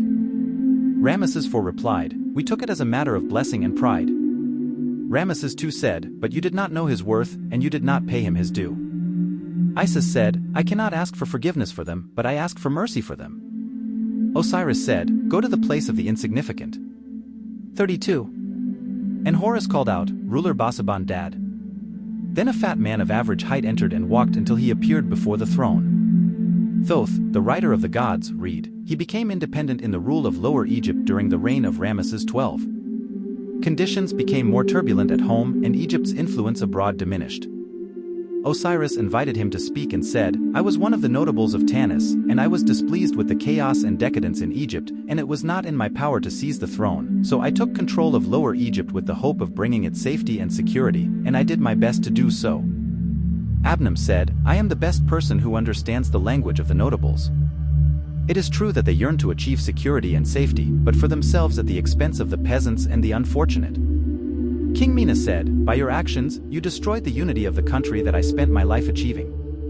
The wise man Bta-Hotep said, "I am sorry for the common people who lived with you." Isis said, "I do not know how to defend this son." Osiris said, "To the door that leads to hell." 33. Osiris pointed to Thoth, the scribe of the gods, and began reading. The will of the gods decreed that Libya should invade Egypt and form a ruling family. At the end of its rule, the unity of Egypt was shattered, so the regions became independent and returned to the era they were in before King Menes. Then the Assyrians invaded it and the sorrows continued. 34. Horus called out, "King Psamtik." Then a thin, tall man entered and walked in his shroud until he appeared before the throne. Thoth, the writer of the gods, read, he declared himself king of Egypt, restored its unity, and established the foundations of order. He formed a strong army of foreign mercenaries, with which he restored Egypt's influence in Palestine. Osiris invited him to speak and said, "I originally descend from Stenakit, and I was one of 12 princes who ruled Lower Egypt under the influence of the Assyrians, and the influence of the Assyrians diminished for external reasons. So I resolved to unify Egypt and declare its independence, and I destroyed the authority of the princes in a series of invasions, declared myself king of Egypt, and appointed my sister Nithacris as mistress of the priesthood of Thebes. To dominate the priests, unity and order returned, and I focused on improving the economic situation. I formed an army of Greeks, Carians, Syrians, and Libyans. The people were blessed with security and a good fortune, and they spontaneously moved toward their old era in tastes, traditions, and rituals of worship. I found no harm in that, and I restored Egyptian rule in Palestine, so I returned. Egypt is close to what it was 500 years ago during the days of Ramesses III. The wise Imhotep, King Djoser's minister, said, "A great and commendable work." King Khufu said, "How beautiful it is to direct the people towards their ancient heritage." Akhenaten asked, "I consider it a reactionary movement, so what is your interpretation of it, O king?" Psamtik said, "The people have suffered the humiliation they have suffered under the rule of foreigners. He raised a peaceful revolution against their imported traditions and then sought refuge in his authentic heritage and righteous ancestors." Thutmose III said, "You walked in the opposite direction and composed your army of foreign mercenaries." Psamtik said, "Egypt was threatened from the east, west and south, and the Egyptians had lost their military ambition and were resigned to defeat. I saved the situation with the means available." Then Isis said, "Look at the services he provided to his country in extremely bad circumstances." Osiris said, "Take your seat among the immortals." 35. Horus shouted, "King Necho!" Then a tall, massive man entered and advanced, wrapped in his shroud, until he appeared before the throne. Thoth, the writer of the gods, read, his authority extended to Syria, and he defeated Assyria and Judah, but this coincided with the emergence of Babylon. So it took control of Syria and Palestine, strengthened the border fortresses for defense, worked to improve trade, and also sent a delegation of Phoenicians to discover the coasts of Africa. So Osiris invited him to speak and said, "I have never neglected my duty. I was lucky at the beginning of my life, and defeats befell me at the end, but inside I enjoyed safety, security, and prosperity." Thutmose III spoke and said, "You should have known that the ambitions of young nations had no limits, and you should have worked to prepare your people for battle." Necho said, "Unfortunately, the people had lost their spirit." The wise Tahotep said, "You have lost your soul, so you put your trust in foreign soldiers." Isis said, "He did not hesitate to struggle, whether on the battlefield or on the green land." Osiris said, "Take your seat among the immortals." 36. And Horus called out, "Psamtik II." Then a man with a tendency toward obesity and shortness entered, and he proceeded until he appeared before the throne. Thoth, the writer of the gods, read, he consolidated order at home, and for this purpose he appointed his daughter Athanzare as high priest of Ammonius, in place of his elderly aunt Nitkers, and strengthened his relationship with Greece. Osiris invited him to speak and said, "I have nothing to add except that my reign passed in safety and peace." Thutmose III said to him, "It is as if you forgot that Egypt was once an empire." Psamtik II said, "What is the use of remembering the youth that has passed?" Ramesses II said, "And you forgot that Babylon is crouching on the border?" King Ahmose asked him, "What did you do to inspire the fighting spirit among the people?" When he did not say a word, Isis said, "His time passed in safety and peace." Osiris said, "Your position is among the insignificant." 37. Horus called out, "King Apris." Then a man entered Rabbah and proceeded in his shroud until he appeared before the throne. Thoth, the scribe of the gods, read, he incited Israel against Babylon, participated in the fighting and invaded Phoenicia with his fleet, but was defeated. Prince Amasis broke his stick of obedience and a dispute arose between them, during which he was killed. Osiris invited him to speak and said, Babylon was my main concern, and I drew up a plan to incite Israel against it, to invade Phoenicia during the fighting and to rally behind the Babylonians, but the plan failed, and we were defeated. Thutmose III said, there is an okay plan, but the hands that implemented it lacked it. Isis said, I ask for mercy. Osiris said, to the position of the insignificant. 38. Horus called out, King Amasis. Then a tall, thin man entered and continued on his way until he appeared before the throne. Thoth, the author of the gods, read, he consolidated the system at home, exaggerated his dependence on the Greeks, and was passionate about feasting and orgies. During his reign, the Persian state appeared. He sought to establish an alliance of Egypt, Babylon, and Greece to repel it, but it invaded Babylon. Osiris invited him to speak and said, I considered King Apis responsible for his defeat before Babylon, and I considered that he was too weak to face the complex situation. So I disobeyed him, seized the throne, and established an alliance to repel the Persians, but the Persians overran its strongest wing, so I devoted myself to reform internally. Queen Hatshepsut asked him, what did you do inside? Amasis replied, there has been remarkable prosperity in my country, and I have reformed the civil law, and it suffices me to mention the article that obliges every rich person to explain to the mayor of his city the sources of his wealth. Thutmose III asked him, what did you do to prepare the people to face the new greedy people? My people no longer care about anything except farming and their private lives. Ramesses II said to him, you were their role model in that with your passion for feasting and orgies, and I am not against feasting and orgies if they come within the framework of greatness.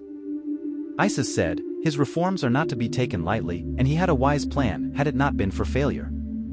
Osiris disguised himself a little and then said, you will remain in the position of the insignificant for 1,000 years, and then you will be transferred to heaven at a humble level that suits you. 39. Horus chanted, Psalmtic 3. Then a man of medium height, strong build, entered and walked in his shroud until he appeared before the throne. Thoth, the writer of the gods, read, he ruled for 3 months, then he fought with his army to defend Egypt against the army of Cambyses, king of the Persians. His army was defeated and he was captured, and Cambyses killed him and took control of the country. Osiris invited him to speak and said, I assumed the throne while the Persian armies were penetrating Asia and heading towards Egypt. So I prepared with my Greek forces and hastily recruited a small army of Egyptians and met the enemy in a fierce battle. The circle turned against us and I was captured. Cambyses wanted me to assume the throne as his vassal, but I worked in secret to resist the invaders. My situation was exposed and I paid the price for it with my life. Thutmose III spoke and said, tell me about the resistance of the Greeks and Egyptians in the battle. Psalmtic III said, there is no doubt that the resistance of the Egyptians was incomparably stronger. Thutmose III said, I expected to hear that, and perhaps if your entire army had been Egyptian, the fate of the battle would have changed, but you neglected your people and relied entirely on foreigners. Thus, the history of independent Egypt ended at your hands. Sikanra said, we must not forget that he rejected the throne under foreign rule and sacrificed himself for that and shared the same fate with me. Isis said, before you is an unlucky son. He fought bravely, and if his goal had been to rule at any cost, he would have been condemned to rule, but he was killed, dear and honorable. Osiris said, take your seat among the immortals. 40. Osiris said, gentlemen, pharaonic Egypt has ended, and it is not within the jurisdiction of this court to hold foreign rulers accountable. It considers them all to be cursed foreigners, even if they differ in degree between a reformist ruler and a corrupt ruler. We will continue to hold Egyptians accountable who acquired his Egyptianness by inheritance or who acquired it by residency. And the heart and our ruling will be infinite in the event that the Egyptian embraces a new religion such as Christianity or Islam, so our ruling will be a kind of historical assessment, which we hope will be taken into account when the citizen is tried before his religious court in the world of eternity. And now I leave the word to Thoth, the scribe of the gods.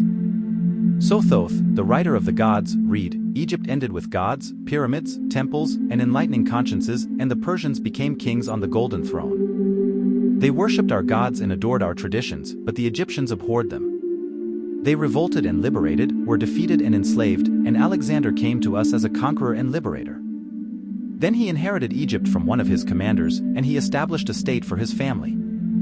and civilization and foreigners dominated the basic activity, while the Egyptians lived in the shadows, cultivating the land and being content with the lower level, with the exception of the priests, who were left to religious affairs. Resistance movements erupted in the form of mass migrations, were brutally put down, and abundant blood was shed.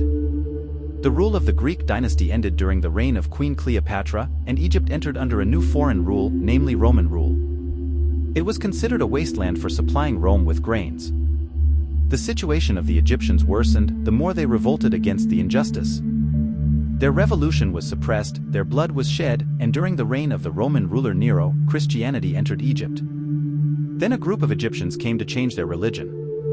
It was not a religion originating in Egypt, as happened during the reign of Akhenaten, but it was imported from abroad, and asceticism prevailed among the adherents of the new religion. Many of them took shelter in desert caves. Fleeing from the injustice of the rulers and the corruption of the world, the Roman government resisted the new religion and attacked its adherents with its bayonets, until the era of Emperor Diocletian was known as the Age of Martyrs. In the era of Theodosius, the emperor forced his subjects to convert to Christianity, so the old religion had its martyrs as well, but the majority embraced Christianity and became independent in it. With their own doctrine, the religious spirit was mixed with the national spirit, and they worked together for revolution and independence. They were exposed to countless massacres and tortures, and the conflict took the form of a religious battle between the Egyptian Church and the Roman State Church, and the conflict continued, accompanied by the most severe types of persecution. In the heavy silence that accompanied and followed those words, Osiris pointed to Horus, and Horus shouted, "Almakakes, the ruler of Egypt." Then a fat man entered, leaning toward the palace, and proceeded, wrapped in his shroud, until he stood in front of the throne. Thoth, the writer of the gods, read, the ruler of Egypt from the Roman emperor. The Copts considered him Egyptian. During his reign, the Arabs invaded Egypt. He agreed with the Arabs to get rid of the Romans, and thus Egypt entered a new era under the rule of the Arabs. So Osiris invited him to speak and said, "I was appointed to rule Egypt by the emperor, and despite my Greek origin, I embraced the Egyptian Jacobite doctrine, and the Copts accepted me and considered me one of them, and I saw the agreement with the Arabs as getting rid of the Romans, and thus I obtained good conditions." Abnam asked him, "How did you secure an agreement with the invaders?" Almakakes replied, "I bear witness that they were honorable invaders, and their leader Amr ibn Al-As divided the country into operations and placed at the head of each of them a Coptic ruler. The people felt a sense of comfort that they had not known for hundreds of years, and worship was freed from all restrictions, so the Copts worshipped their Lord in the way they believed in." Ramesses II asked him, "Why did they put themselves through the hardship of invasion then?" Almakakes said, "The tribute was carried to their original country, but the main goal of the invasion, as it seemed to us, was to call for a new religion that they preached, called Islam." Abnam said, "And Egypt welcomed the era of martyrs again?" Almakakes said, "They called for their religion without coercion, and whoever wanted to remain steadfast in his religion paid the tax."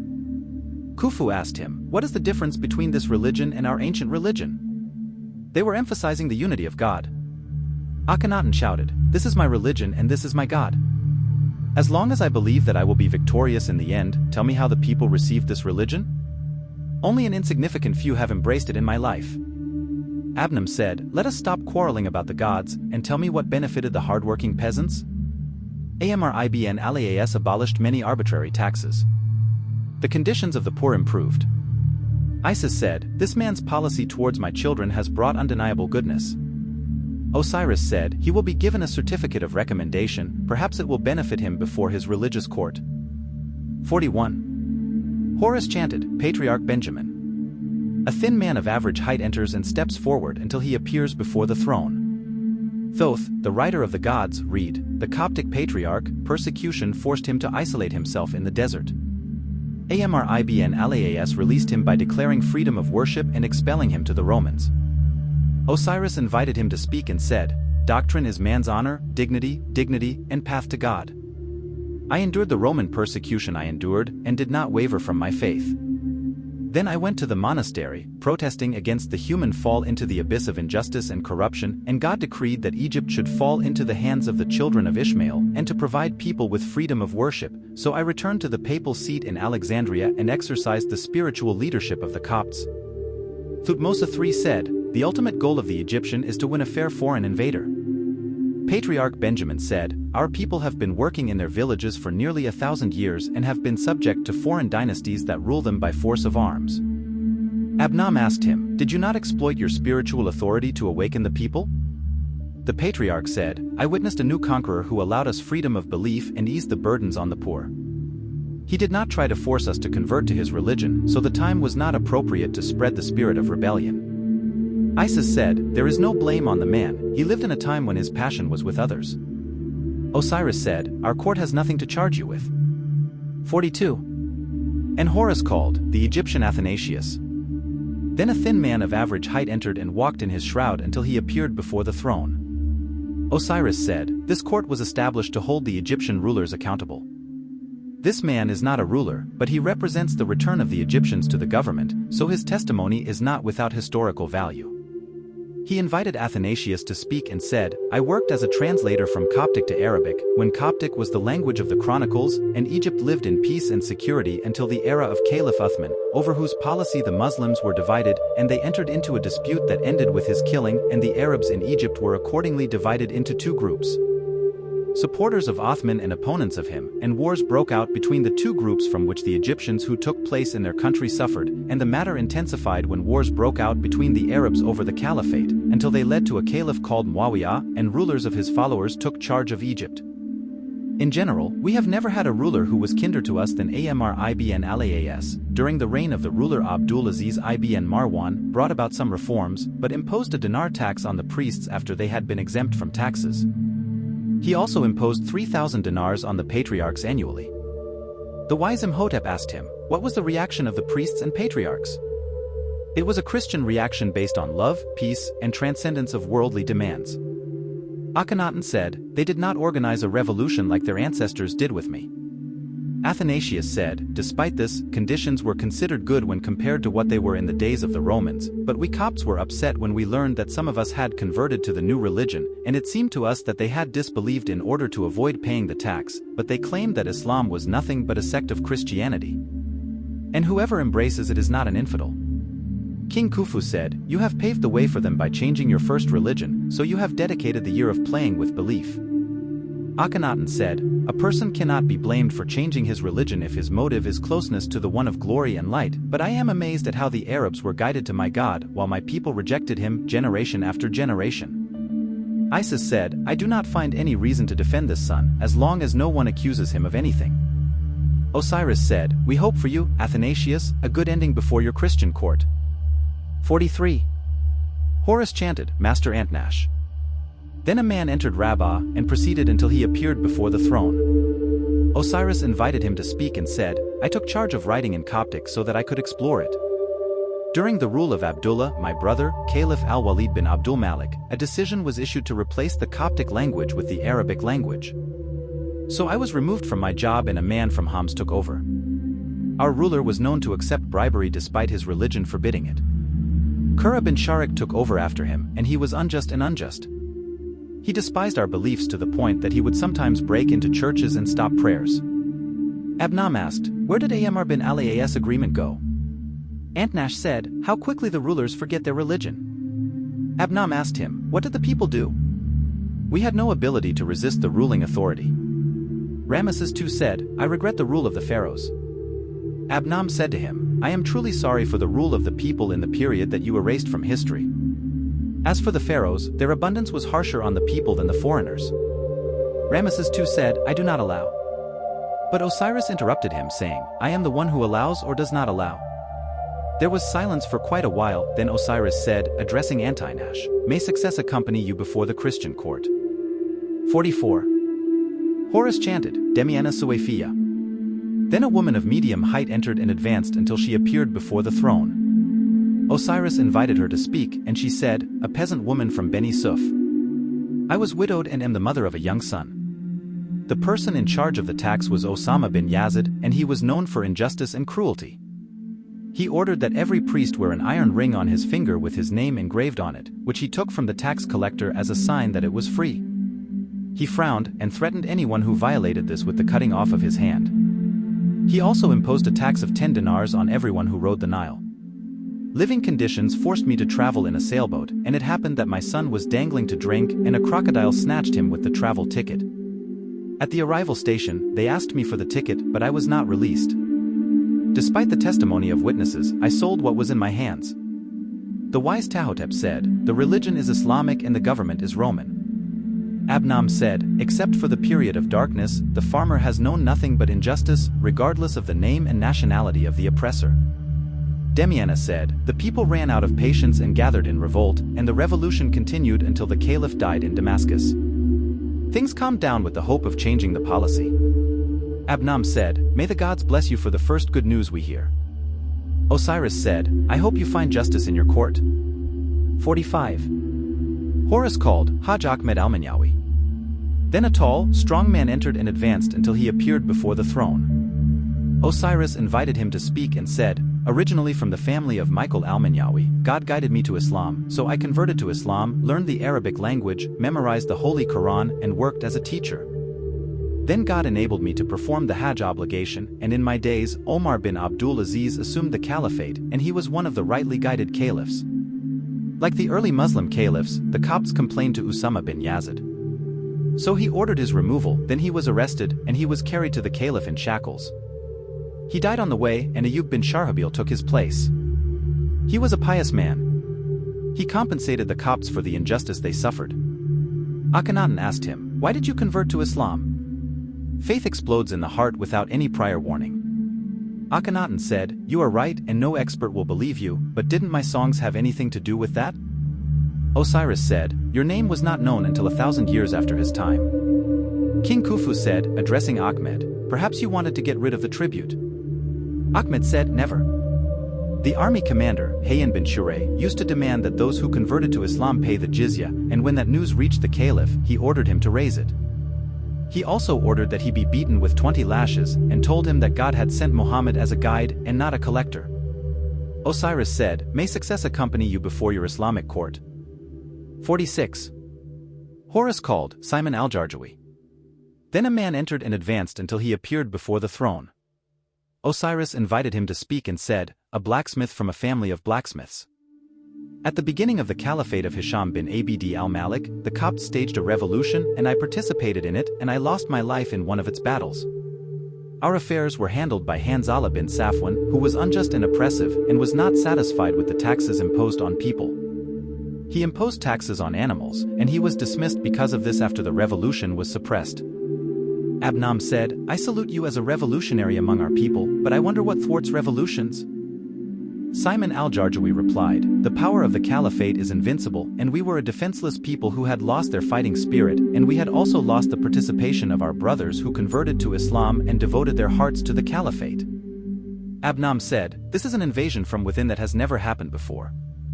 Osiris said, "Go to your Christian court accompanied by our recommendation and blessings." 47. Horus called Halim al-Aswani. Then a tall, thin man entered and walked in his shroud until he appeared before the throne. Osiris invited him to speak and said, "A grain merchant from a large family, half of which converted to Islam, and it happened that the caliphate passed to a new family, from which I lived with a caliph called Abu Ja'far al-Mansur, and there was a succession of governors over Egypt. One of them only stayed for a year or part of a year and did not find the opportunity to think about it. Repair, conditions worsened, and the Copts revolted in Saka, and the situation became even worse. Misfortune and hunger spread until people ate dogs and humans. The wise Imhotep, King Djoser's minister, asked him, "How was the condition of the Muslims?" "They suffered like us, and their discontent reached its peak, and they accused the governors of breaking the law. Our feelings were united despite the difference in religion, but the ruling force was stronger than all." Akhenaten said, "If you all embraced the religion of one God, he would hasten to save you." Abnam said, "It was a bread problem, not a theological problem." Osiris said, "Perhaps you will find just judgment in your court." 48. And Horus called Solomon Tadros. Then a man of medium height, fat, entered, and proceeded until he appeared before the throne. Osiris invited him to speak and said, "A skilled engraver. I lived with 4 caliphs, namely the Mahdi, al-Hadi, al-Rashid, and al-Mamun, and dozens of successive governors, most of whom were dominated by immorality, bribery, and injustice. In their days, many uprisings arose, and in some of them, Christian Copts, Muslim Copts, and Arabs rose. They united against injustice and cooperated to fight. He pushed him until Al-Ma'mun himself came to inspect the conditions, and he carried out justice, and the conditions of people of different religions improved. Abnam asked him, "Did you participate in a revolution?" "No, but I lost a son in one of them." The wise Tahotep said, "It seems to me that things have taken a new course." Osiris said, "You deserve our sympathy, so go to your court in peace." 49. Horus chanted, "Moses, the secret scribe of Ahmed ibn Tuluan." Then a man of tall stature entered and proceeded until he appeared before the throne. Osiris invited him to speak and said, "I am a Coptic Christian, and the Lord has given me knowledge and knowledge.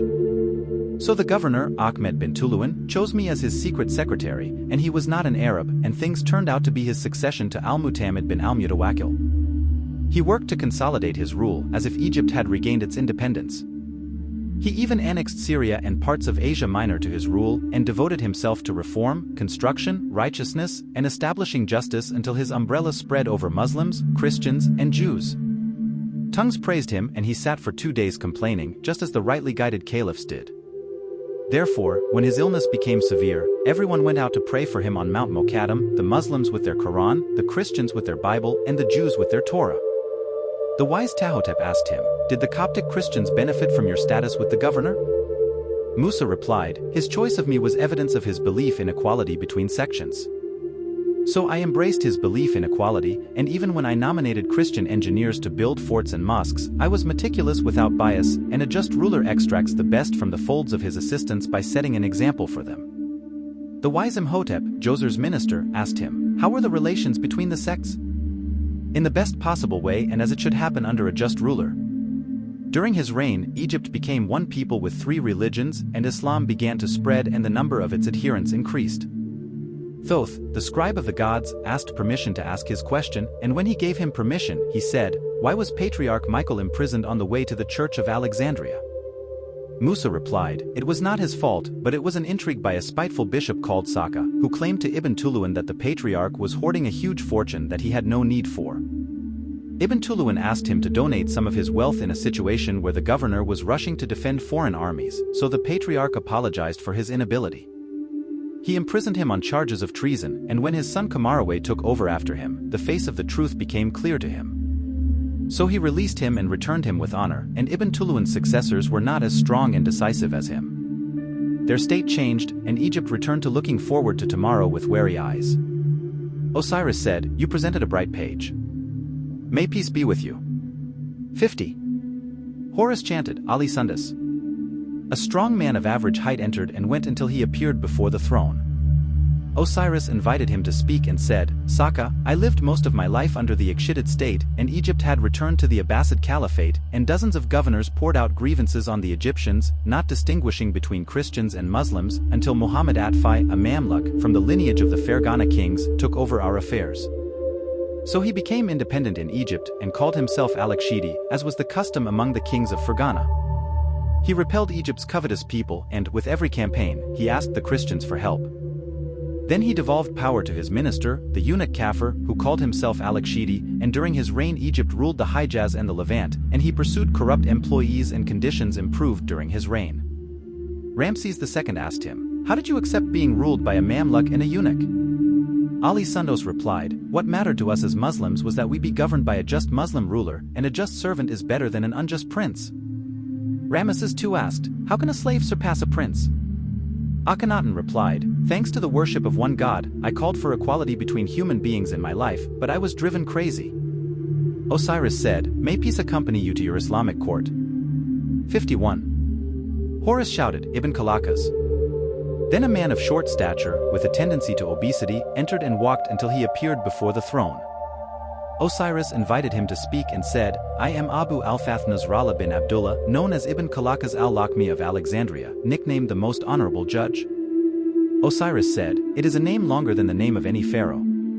"What were you doing?" "The anchor of the ships departing from Egypt, but I was a poet.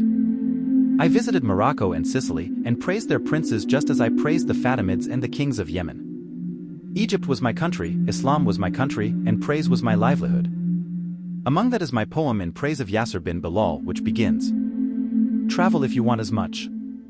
The crescent moon set and became a full moon. And the water absorbs what happened. Good and bad is what they settled. And I also said, look at the sun setting over the Nile. I was amazed at the redness of the afterglow.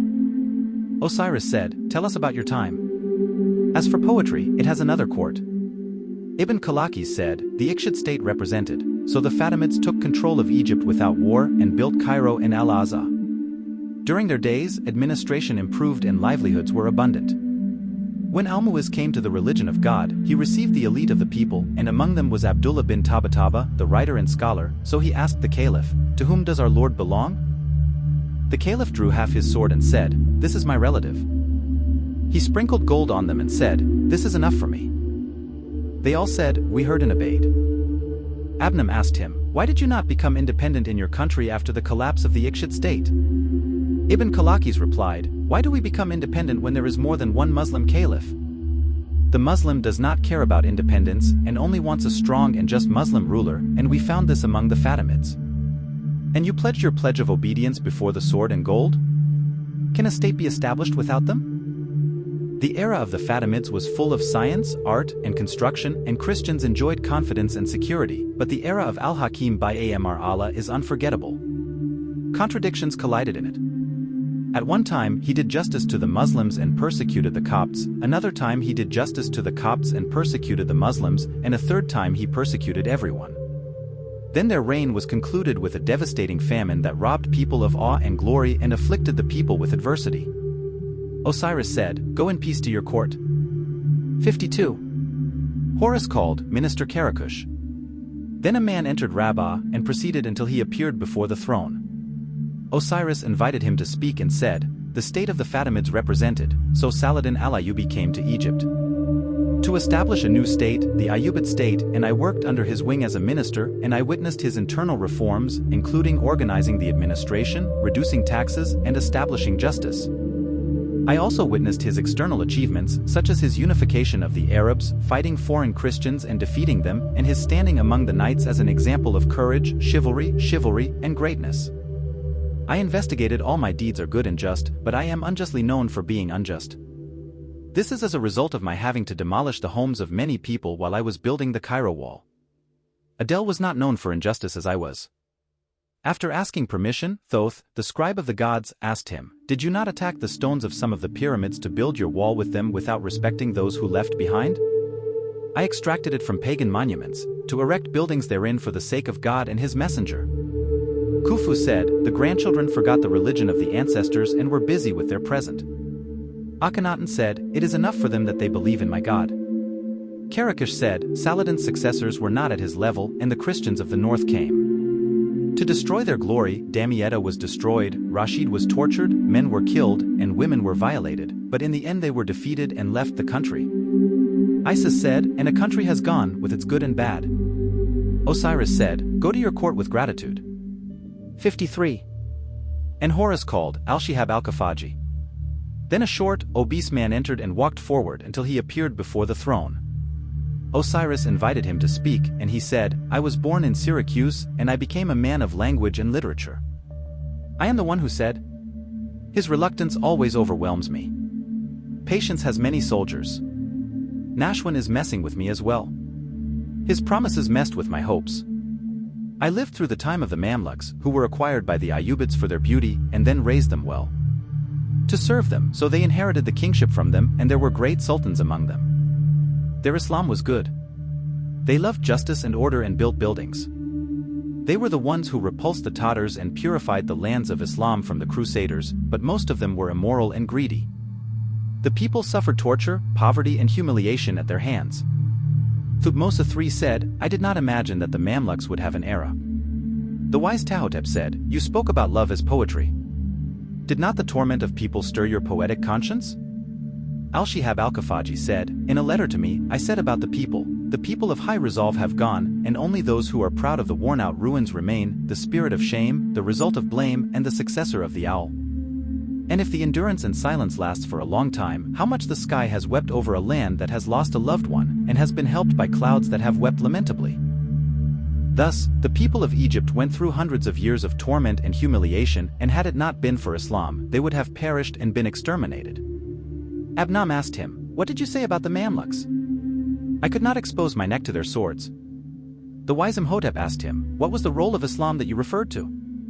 The brave clergy would sometimes stand up to tyrants, defending the oppressed, and their efforts would be crowned with success, and the miserable would find solace and hope in their religion.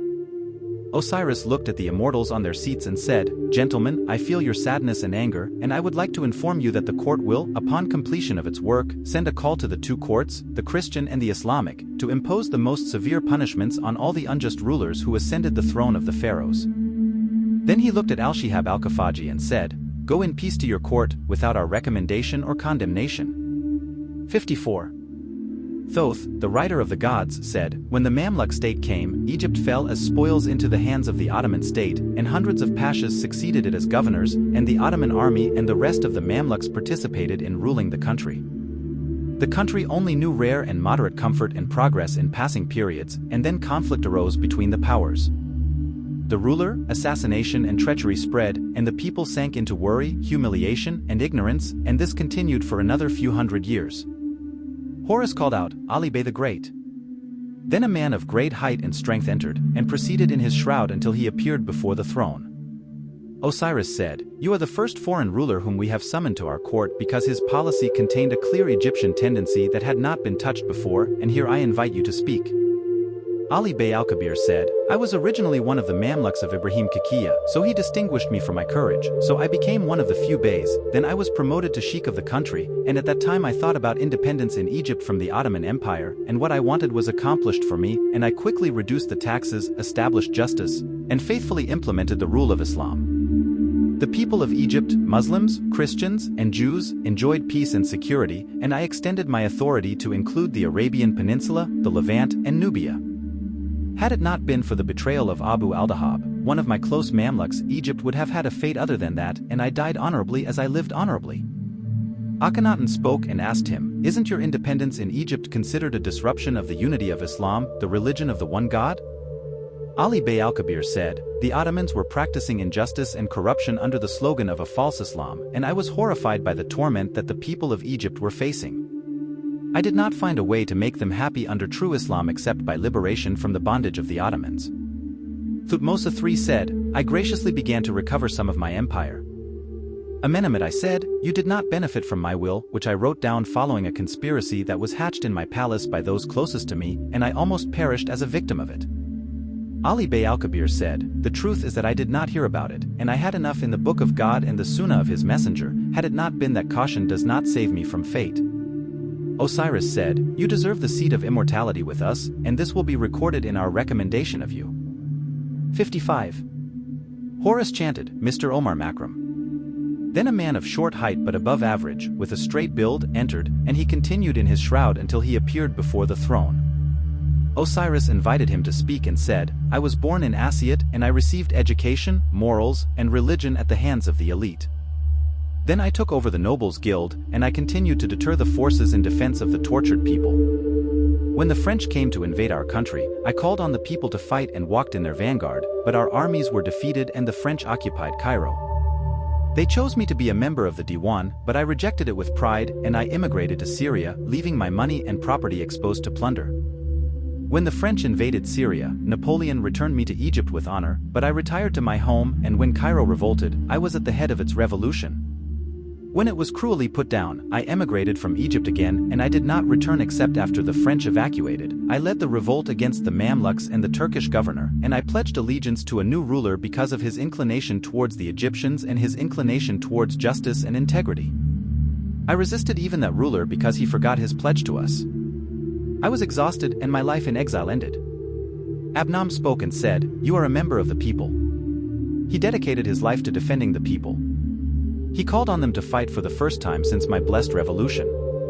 He revolted against the foreign ruler and appointed a new ruler with the power of the people. Tell me, was the new ruler also a member of the people? Mr. Omar Makram replied, No, but he was a Muslim and seemed fair to me. What a loss, why didn't you seize power? The Ottoman Empire would not have agreed to that. I say again, what a loss. Akhenaten said, Perhaps you express the unity of Islam, the religion of one God? Mr. Omar Makram replied, Yes, that is what I raised as a believer in God and his messenger. Isis said, In any case, I am happy with this son. Osiris said, "You deserve your place among the immortals, and this will be recorded in our recommendation of you." 56. Horus called Muhammad Ali Pasha. Then a well-bred man entered, with an upright and strong build, and advanced until he appeared before the throne. Osiris invited him to speak and said, "I was born in the city of Kula. I grew up as an orphan, and when I grew up I joined the army and went to Egypt as part of a campaign to fight the French. When the French evacuated Egypt, I began to study the conditions and think about the future. The weakness of the Ottomans and the brutality of the Mamluks were revealed to me, and I paid attention to a third force that no one takes into account, which is the power of the country's people and their leaders, so I decided to strengthen my relationship with them. Perhaps they would provide a foundation upon which I would establish a new state that would restore its ancient glories from the past. I was very successful in that, until the people deposed the Turkish governor and pledged allegiance to me as ruler in his place, and the Sublime Porte recognized the fait accompli. So the matter settled for me, and I began work and did not stop doing it until the end of my life. I got rid of the Mamluks, who are the resident evil, and I received an order from the Sublime Porte to fight the Wahhabis in the Arabian Peninsula, so I defeated them. I formed an army of Egyptians and conquered Sudan. My son Ismail was killed in the war, so I took revenge on him by killing 20,000 of the enemy, and I established schools and factories for the army, as well as a fleet, with the help of French experts in all of this, and I did not neglect reform. I introduced new crops such as cotton, indigo, and opium, and planted trees and gardens. I also established medical schools, built hospitals, and sent delegations from the people of the country to France, the land of modern civilization. I organized administration and security, and among my greatest works were the charitable arches. I also established the first printing press in the East, the Bulaq Press. The Sublime Porte asked me to fight on its behalf in the Morea and the Levant, and I achieved great victories until terror descended in the heart of the Sublime Porte itself.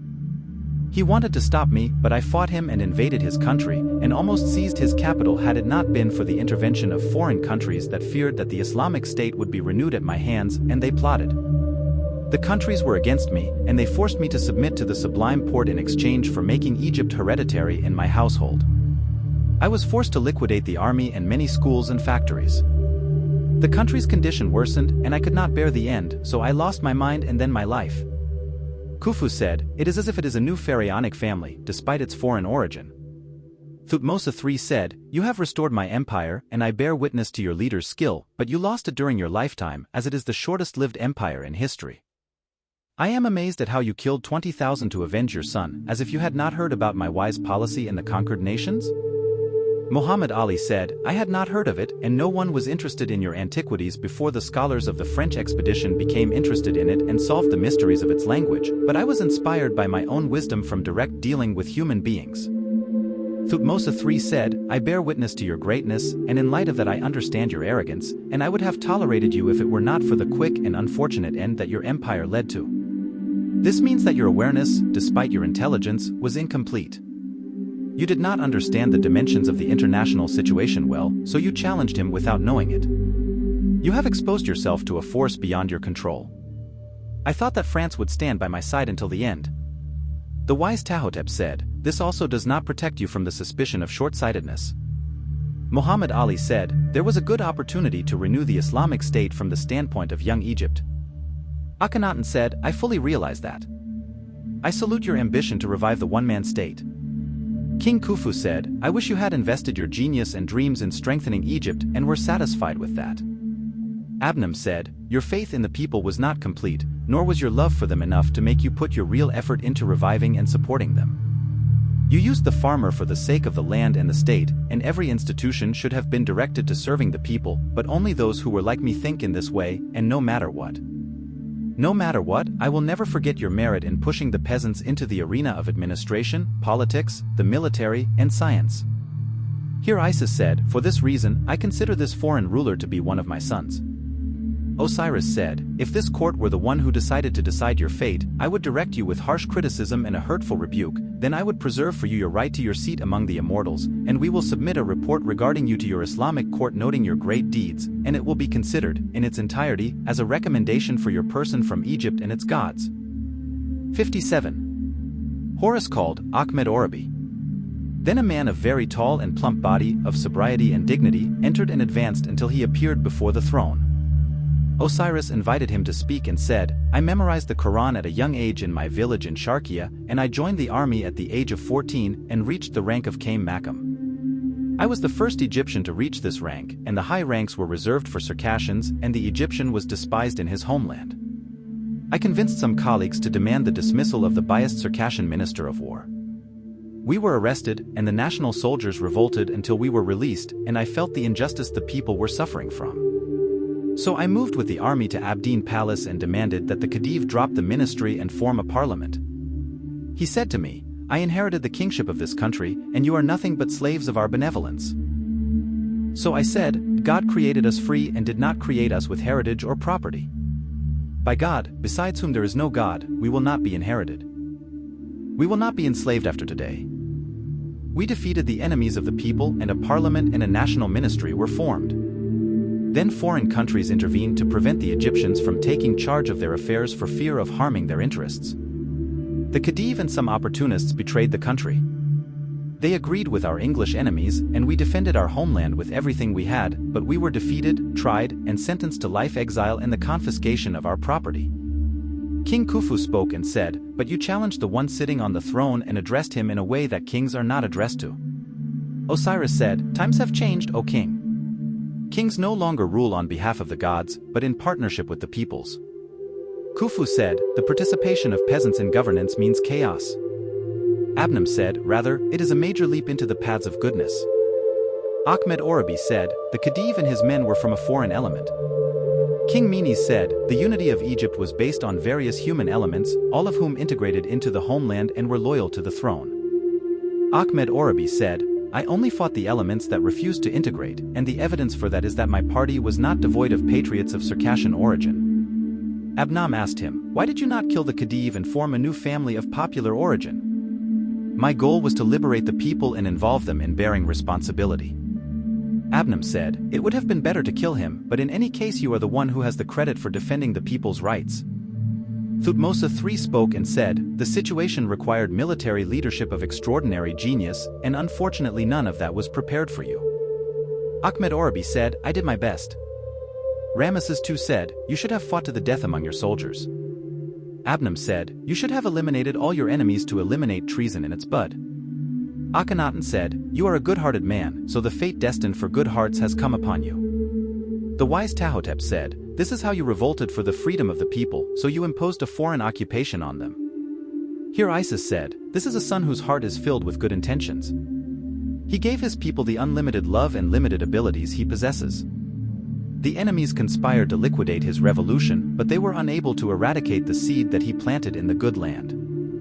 Osiris said, I consider you to be a light that shines in the darkness that has fallen upon your homeland, and you have been punished in your life with what is considered to be atonement for your mistakes, so may you enjoy blessings in your court, and we will not fail to mention your thanks for what you deserve. 58. Horus chanted, Mustafa Kemal. Then a young man of slender stature, with fresh features, entered and walked away, bareheaded and barefoot, until he appeared before the throne. Osiris invited him to speak and said, I attained awareness as a student in the era of British occupation. I hated him and was determined to fight him, and I began to do so while I was a student. Khedive Abbas II visited us at school. So I received him with an enthusiastic patriotic speech that responded to his patriotism and youth, and a close relationship was strengthened between me and him from that day. He went on to provide me with encouragement and money to get rid of the occupation, and my relationship remained on the same path with the Caliph and the Islamic society. As for my acceptance in all circumstances, it was the independence and freedom of Egypt. For this reason, my position on the Khedive changed when he agreed with the occupation, and the situation of the people did not inspire hope, but I did not fall short. In awakening his national awareness with words in newspapers and public speaking, I also promoted my country's cause abroad so that free people in Europe, especially France, knew it. When the English committed their greatest crime in Dentchaway, I denounced their brutal actions and denounced the rulings that the false court issued against the innocent people of the village, thus shaking the throne of the English tyrant. In Egypt, until his country was forced to summon him, then I founded the National Party, which was the first organized political party established in Egypt, whose program included evacuation and the constitution under the Ottoman Empire, and I continued jihad at home and abroad until I surrendered my soul in the prime of my youth. He spoke to Psamtik III and asked him, didn't the English kill you? Both? This is strange. I lived through the Persian occupation just as I lived through the English occupation. Like you, I tried to awaken national consciousness, and when Cambyses learned about me, he killed me without hesitation. So how did the English leave you without punishment? Mustafa Kemal said, the occupation had been able to maintain its complete control over the country. He saw nothing wrong with granting his opponents some freedom, in fact belittling them and pretending to the world to respect values. Weren't you physically harmed? He harbored hatred for me and incited his friends to attack me. Your time provided you with security that it did not provide some for me, and the truth is that I did not know a happy mujahid like you. You enjoyed the support of the Khedive, the Caliph, and the Islamic Society, and you attacked your enemy at home and abroad with impunity, and you gained glory and fame without paying a price. You were not killed as I was killed. She was not exiled as Ahmed Orabi was exiled. Mustafa Kemal said, Ahmed Orabi is a traitor who brought the occupation on his country. Adnan said to him, how can you accuse a man of treason when he only revolted and was exiled in defense of your people? The traitor was none other than the father of your friend, supporter, and helper, and he betrayed his country with your testimony, just as he betrayed his father before. Mustafa Kemal said with determination, I consider him primarily responsible for the occupation. Adnan said, you are an enthusiastic, patriotic young man, sincere in intention, and happy with luck. You lived your life in an atmosphere filled with the splendor of the throne, the caliphate, and French civilization.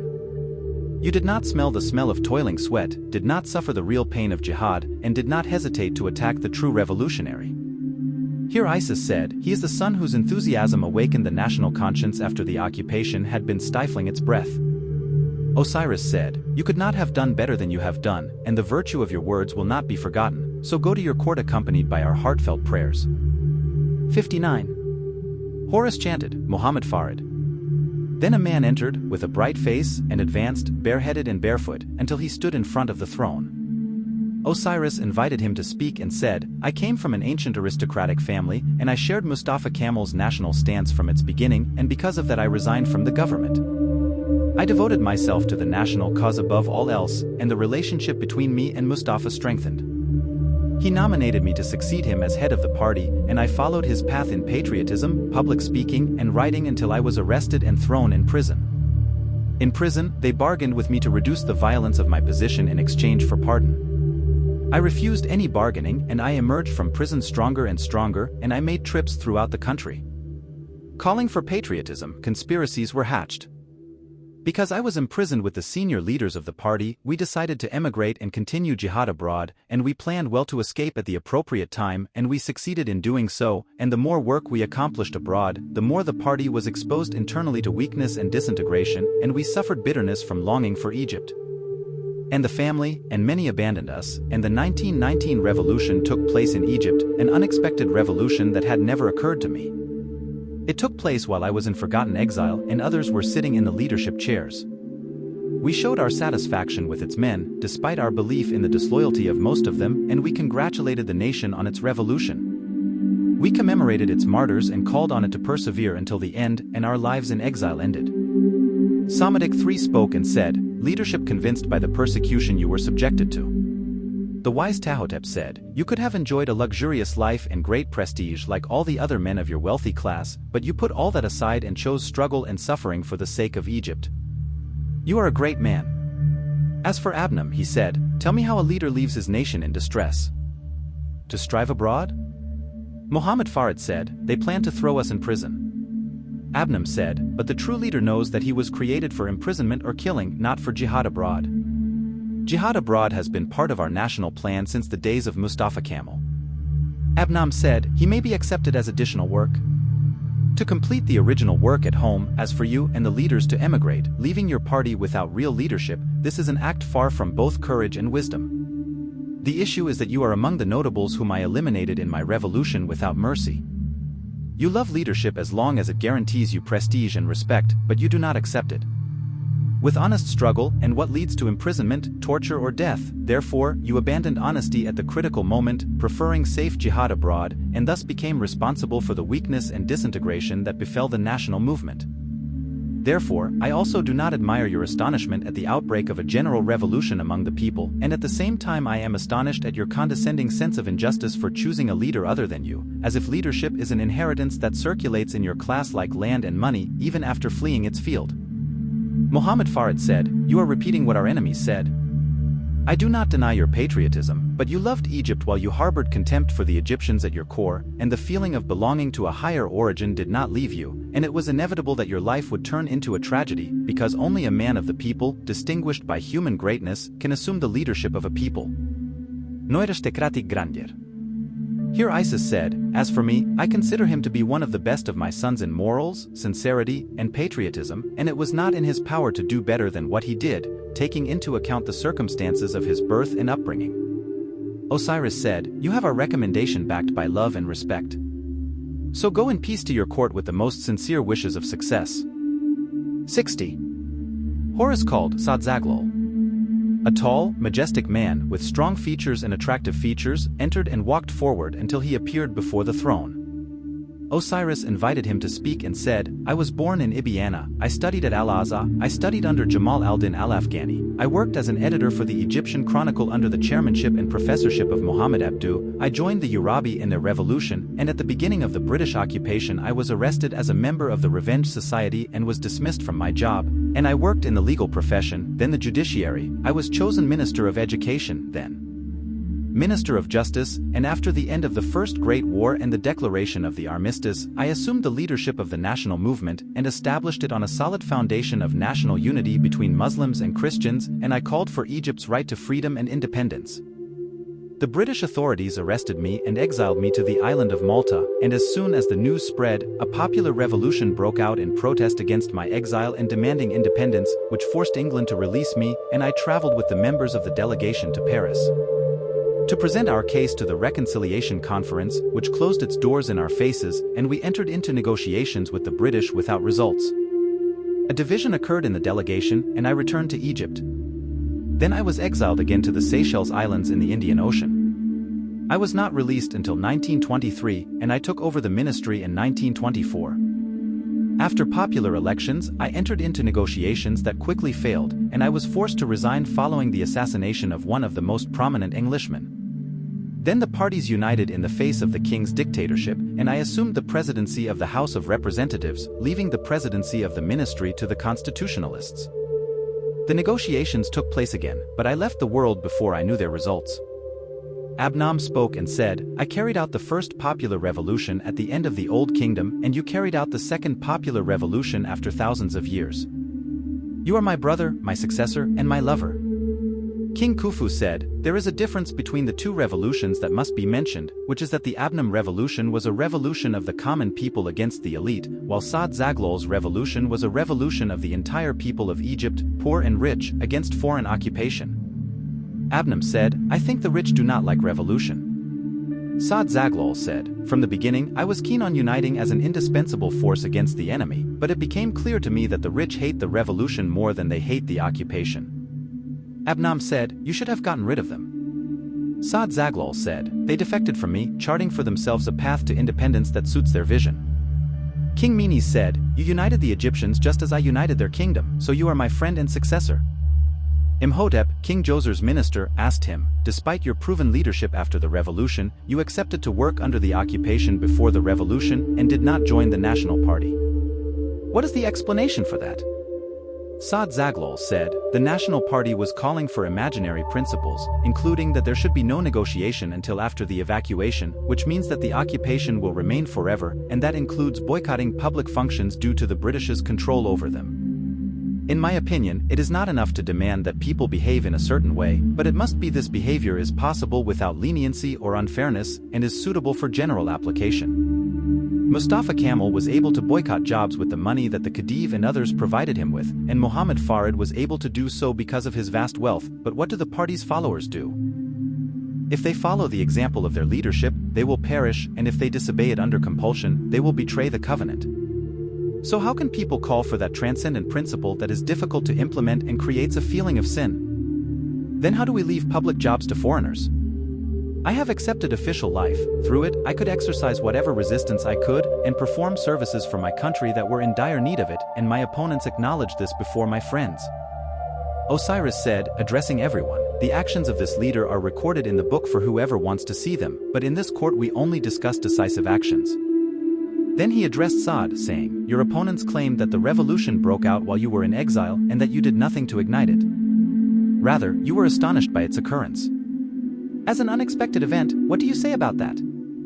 Saad Zaghloul said, the state of the country called for despair, and I admit that I was astonished by the outbreak of the revolution, as was my previous leader, Mohammed Farid, but I did not fail to prepare the atmosphere for it by speaking at every opportunity, meeting with people in my home, and calling on people in the countryside and cities to support me in my position. This mobilized nationalist sentiment, and the revolution broke out in protest against my exile, and my person was, in fact, its direct igniter.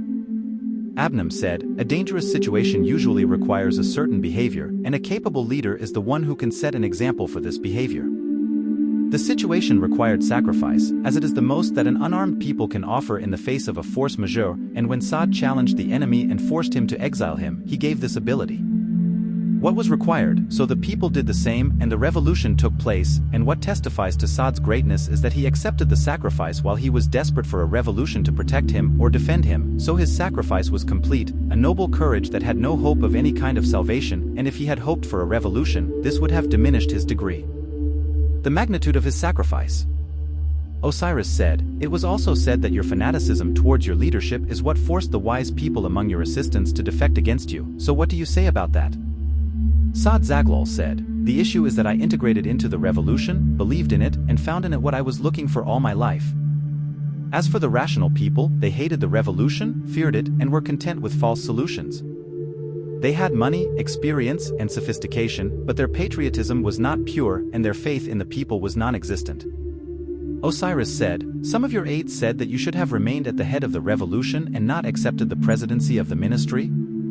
Saad Zaghloul said, my ministry was an extension of the revolution at the official level. Abnam said, I would have preferred that you take the opinion of those agents. Here Isis said, may the gods bless this great and righteous son, who proved that the people of Egypt are an invincible and undying force. Osiris said, you are the first Egyptian to assume power since the pharaonic era, and you assumed it by the will of the people. For this reason, I grant you the right to sit among the immortals of your ancestors until the trial ends, and then you will proceed in peace to your court accompanied by our recommendation and our sincere wishes. Saad Zaghloul took his seat among the immortals in the Holy Hall of Justice. 61. Orush Chantit, Mustafa al-Nash. Then a man with a strong body and a long face entered. He walked forward until he appeared before the throne. Osiris invited him to speak and said, I was born in Samanout into a family of poor people, and thanks to my diligence I completed my education, and because of my excellence I was appointed to the judiciary, so I was known for justice and integrity. I was a supporter of the National Party, whose president I accompanied as a student at the Khedive school, and when the delegation was formed, headed by Saad Zaghloul, he chose me as a member of it. I was exiled with him to Seychelles in 1921 and participated in his revolutionary popular ministry.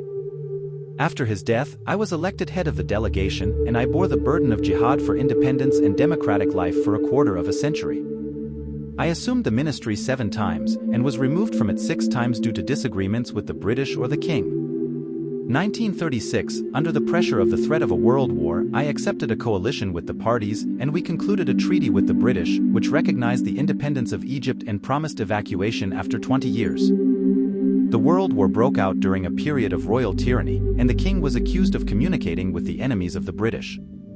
A serious political crisis arose, and the British thought of deposing the king, and I came forward to save the country and the throne, and I formed a ministry in difficult circumstances, and when the war ended with the victory of the English, I began to demand immediate evacuation, but the king dismissed me, and the king returned to his tyranny, and things went from bad to worse, until he was forced to agree to a people's referendum in 1950, so I returned to the ministry. I negotiated with the English about the evacuation, and when I did not find a response from them, I cancelled the treaty and announced the evacuation.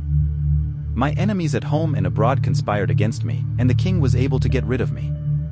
The July Revolution took place, and I was forced to retire from politics until my death came. Osiris said, "Are those present interested to know about some of the achievements you made during your tenure as minister?" Mustafa al-Nahas said, although the people only ruled for 8 years compared to 19 years in which the king and the minority parties took power, and despite the persecution, abuse, and repeated attempts to assassinate my life, God has enabled me to achieve many services, including, for example, abolition of foreign privileges, abolition of the debt fund, establishment of the League of Arab States, independence of the judiciary, independence of the university, employment law preventing foreigners from owning agricultural land, compensation for work-related injuries and compulsory insurance against them, recognition of labor unions, imposing the use of the Arabic language in foreign companies, insurance, social affairs, audit bureau, free primary, secondary and intermediate education, audit bureau. Abnam said, "Welcome to the third popular revolutionary in the life of our people."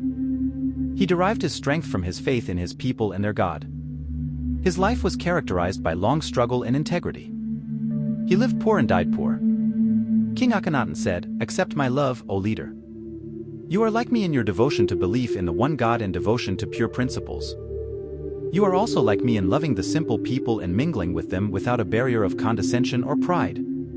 Like me, you were exposed to the enmity of scoundrels, worshippers of power, and prisoners of selfishness, alive and dead, and like me, finally.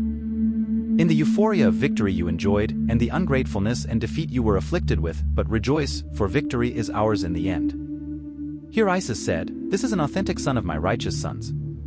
Osiris said, "I grant you the right to sit with the immortals until the end of the trial, and then you will proceed to your court accompanied by the most generous recommendation." 62. Horus chanted, Gamal Abdel Nasser. A tall man, with clear features and a great personality, entered and continued walking until he stood in front of the throne. Osiris invited him to speak and said, "I belong to the village of Bani Mar, in the area of Asiat, and I grew up in a poor family of the people. I endured the bitterness and hardship of living and graduated from the military college in 1938. I participated in the Palestine War and was besieged with those who were besieged in Al-Fallujah. I was horrified by the defeat, and more horrified by its roots extending deep into the homeland. It occurred to me to move the battle to the interior, where the country's real enemies lay, and I established the free officers organized in caution and secrecy, and monitored events, waiting for the appropriate moment to overthrow the existing regime, and I achieved my goal on July 23, 1952, and then the achievements of the revolution continued, such as abolishing the monarchy, completing the country's independence with complete evacuation, eliminating feudalism by issuing the agrarian reform law, Egyptianizing the economy, and planning comprehensive reform in agriculture and industry, targeting the good of the people, and the dissolution of class differences, and we built the high dam and created the public sector, moving towards socialism, and formed a strong modern army, and spread the call for Arab unity, and supported every Arab or African revolution, and nationalized the Suez Canal, so we were a beacon and role model for the entire Third World in its struggle against external colonialism and exploitation. During my reign, the toiling people gained pride and strength that they had never known before. For the first time, they made their way to the legislative councils and universities, and felt that the land was their land and the homeland was their homeland. The colonial powers lurked against me until they inflicted on me a terrible defeat on June 5, 1967, shaking the great work from its roots. It took me to what looked like death, 3 years before the end of my life. I lived as a loyal Egyptian Arab, and died as an Egyptian Arab martyr. King Ramesses II spoke and said, "Let me express to you my great love and admiration, and my love for you is only an extension of my love for myself, so how many similarities unite us?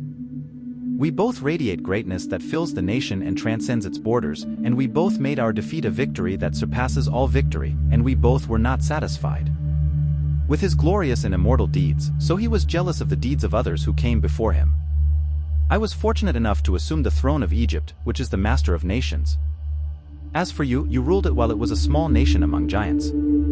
The gods granted me long life and strength in spirit and body, and they beggared you except for a little, so your death hastened before its time."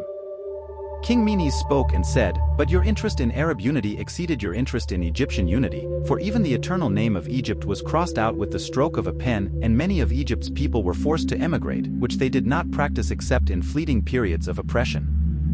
Gamal Abdel Nasser said, "It is not my fault if some Egyptians imagine that Arab unity means loss for them, and it is not my fault if glorious deeds are achieved at my hands after previous ones were unable to achieve them. The truth is that Egypt's true history began with July 23, 1952.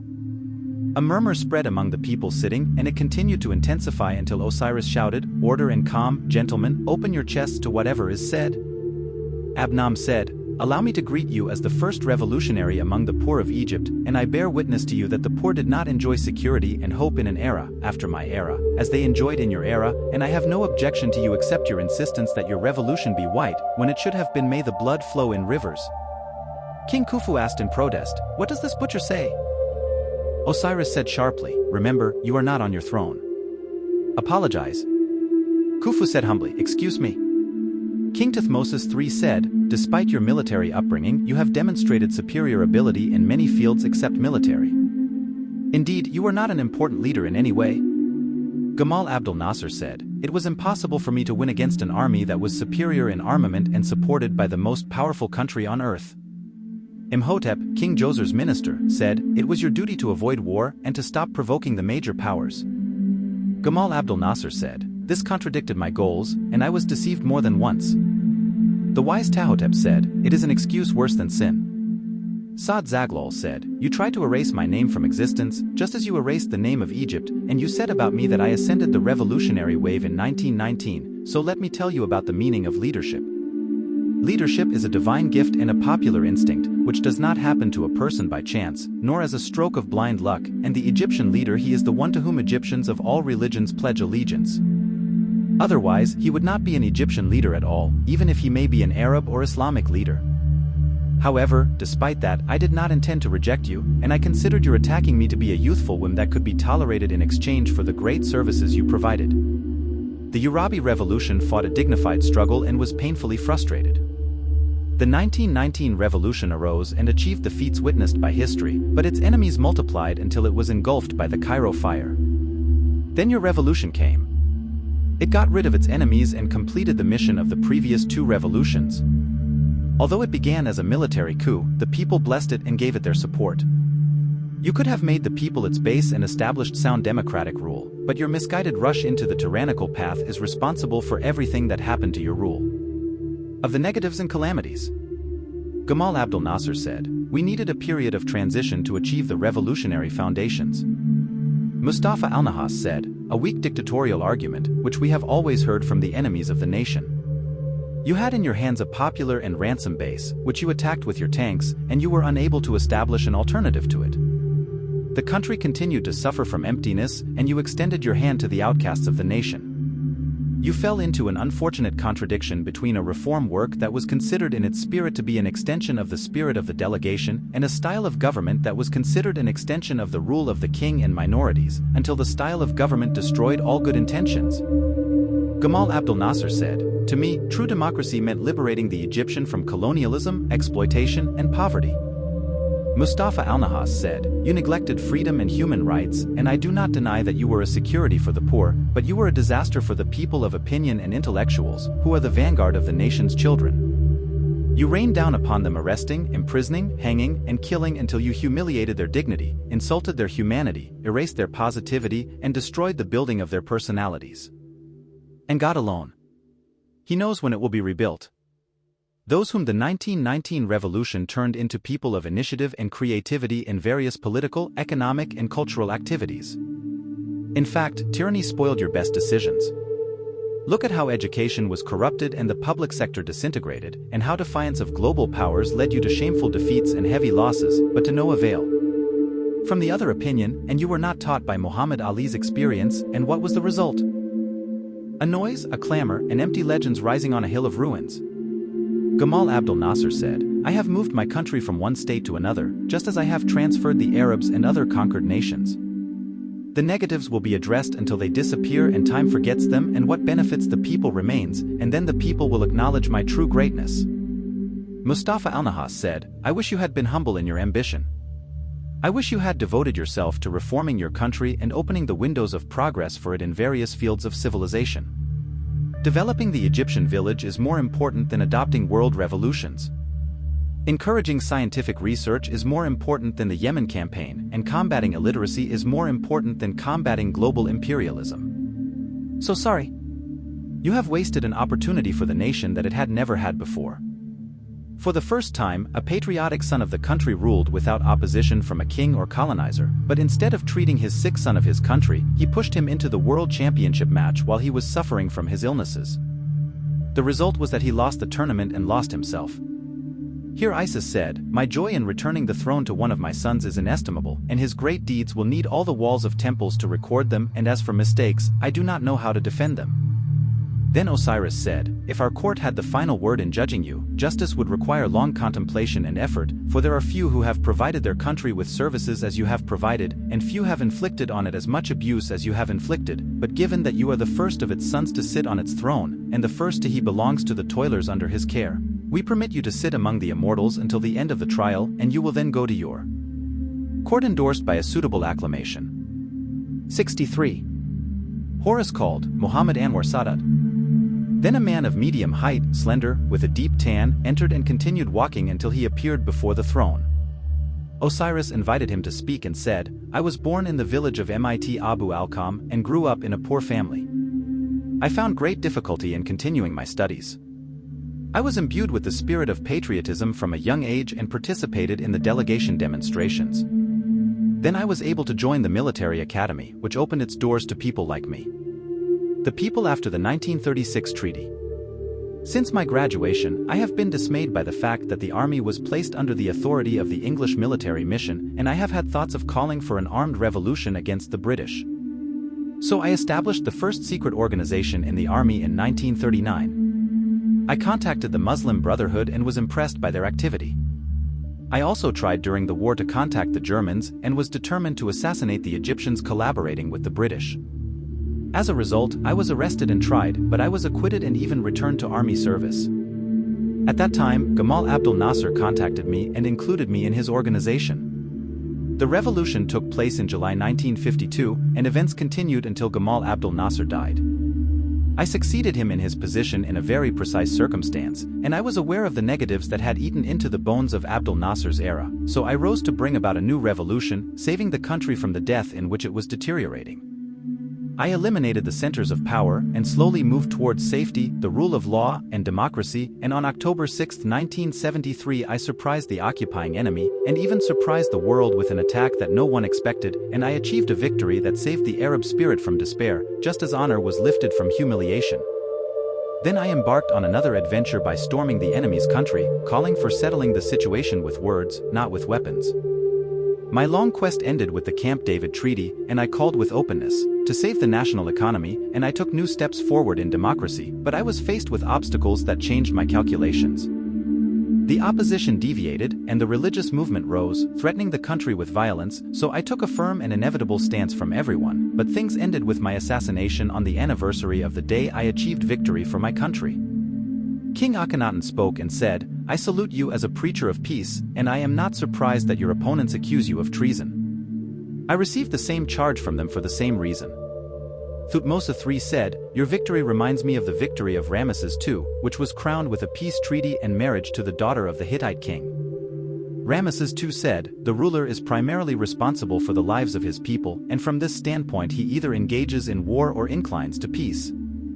Anwar Sadat said, "I believed sincerely in the futility of continuing the war." King Amenhotep III said, "How similar you are to me, O President, in your love of luxury for your people and for yourself. We both loved splendor, bliss, grandeur, and palaces. However, my time allowed me to drink bliss without difficulty, but your time made you taste sweet and bitter. Let me express my love and compassion to you." King Horemheb said, "I assumed power in circumstances similar in some respects to the circumstances that challenged me during my first reign after the death of the old King I.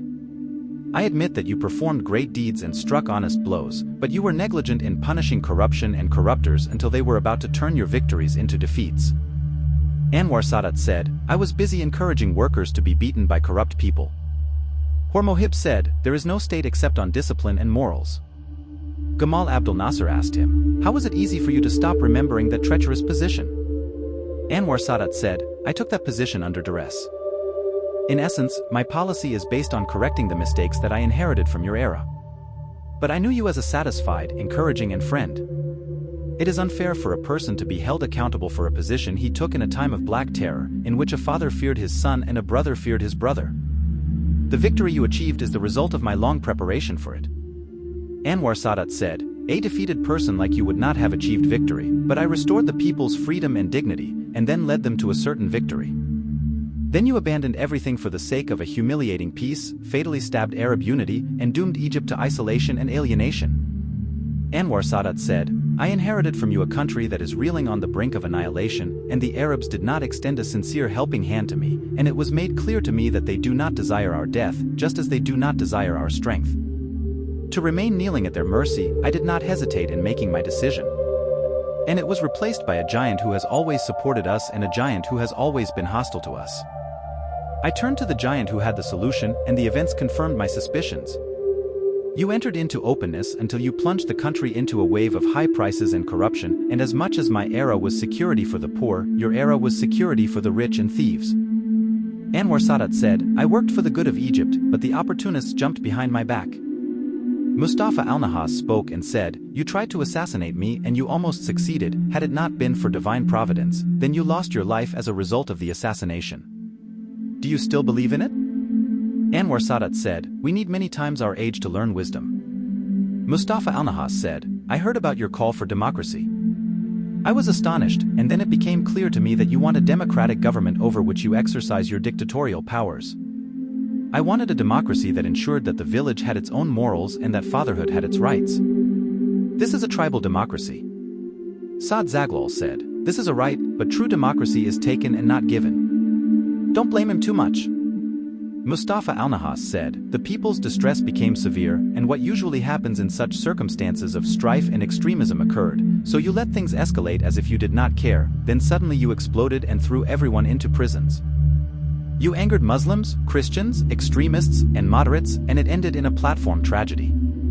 Anwar Sadat said, I found that a decisive strike was inevitable to prevent chaos that is about to drag the country into civil war. Saad Zaghloul said, when a ruler usurps the rights of his people, he creates an opponent from him, and then the country's basic strength is wasted in an internal conflict instead of being directed to good work. Here, Isis said, thanks to this son, the soul was returned to the homeland, and Egypt regained its complete independence as it was before the Persian invasion. He made a mistake just as everyone else had made, and he did better than many did. Osiris said, I welcome you among the immortal sons of Egypt, and you will then proceed to your other court supported by our honorable recommendation. 64. Osiris rolled his eyes at the immortals and said, here is the life of Egypt presented to you with all its joys and sorrows since Menes unified it and until it regained its independence at the hands of Sadat. Perhaps some of you would like to share a vision with it? King Akhenaten asked for the word and then said, I call for adherence to the worship of one God as he is the meaning, immortality, and freedom from any earthly slavery. King Menes said, and to ensure the unity of the land and the people, the setback only comes as a result of a defect affecting this unit. King Khufu said, Egypt must believe in work, with it I built the pyramid, and with it the construction continues. Imhotep, King Djoser's minister, said, and to believe in science, he is the force behind her immortality. The wise Tahotep said, and to believe in wisdom and literature, to enjoy the freshness of life and drink its nectar. Abnam said, and to believe in the people and the revolution, to drive her path towards perfection. King Thutmose III said, and to believe in strength that cannot be achieved until it unites with its neighbors. Saad Zaghloul said, and the ruling therein should be from the people by the people. Gamal Abdel Nasser said, relations between people should be based on absolute social justice. Anwar Sadat said, its goal should be civilization and peace. Here Isis said, let each of you pray to his God to grant the people of Egypt wisdom and strength, to remain a beacon of guidance and beauty over time. Everyone spread their hands and immersed themselves in supplication.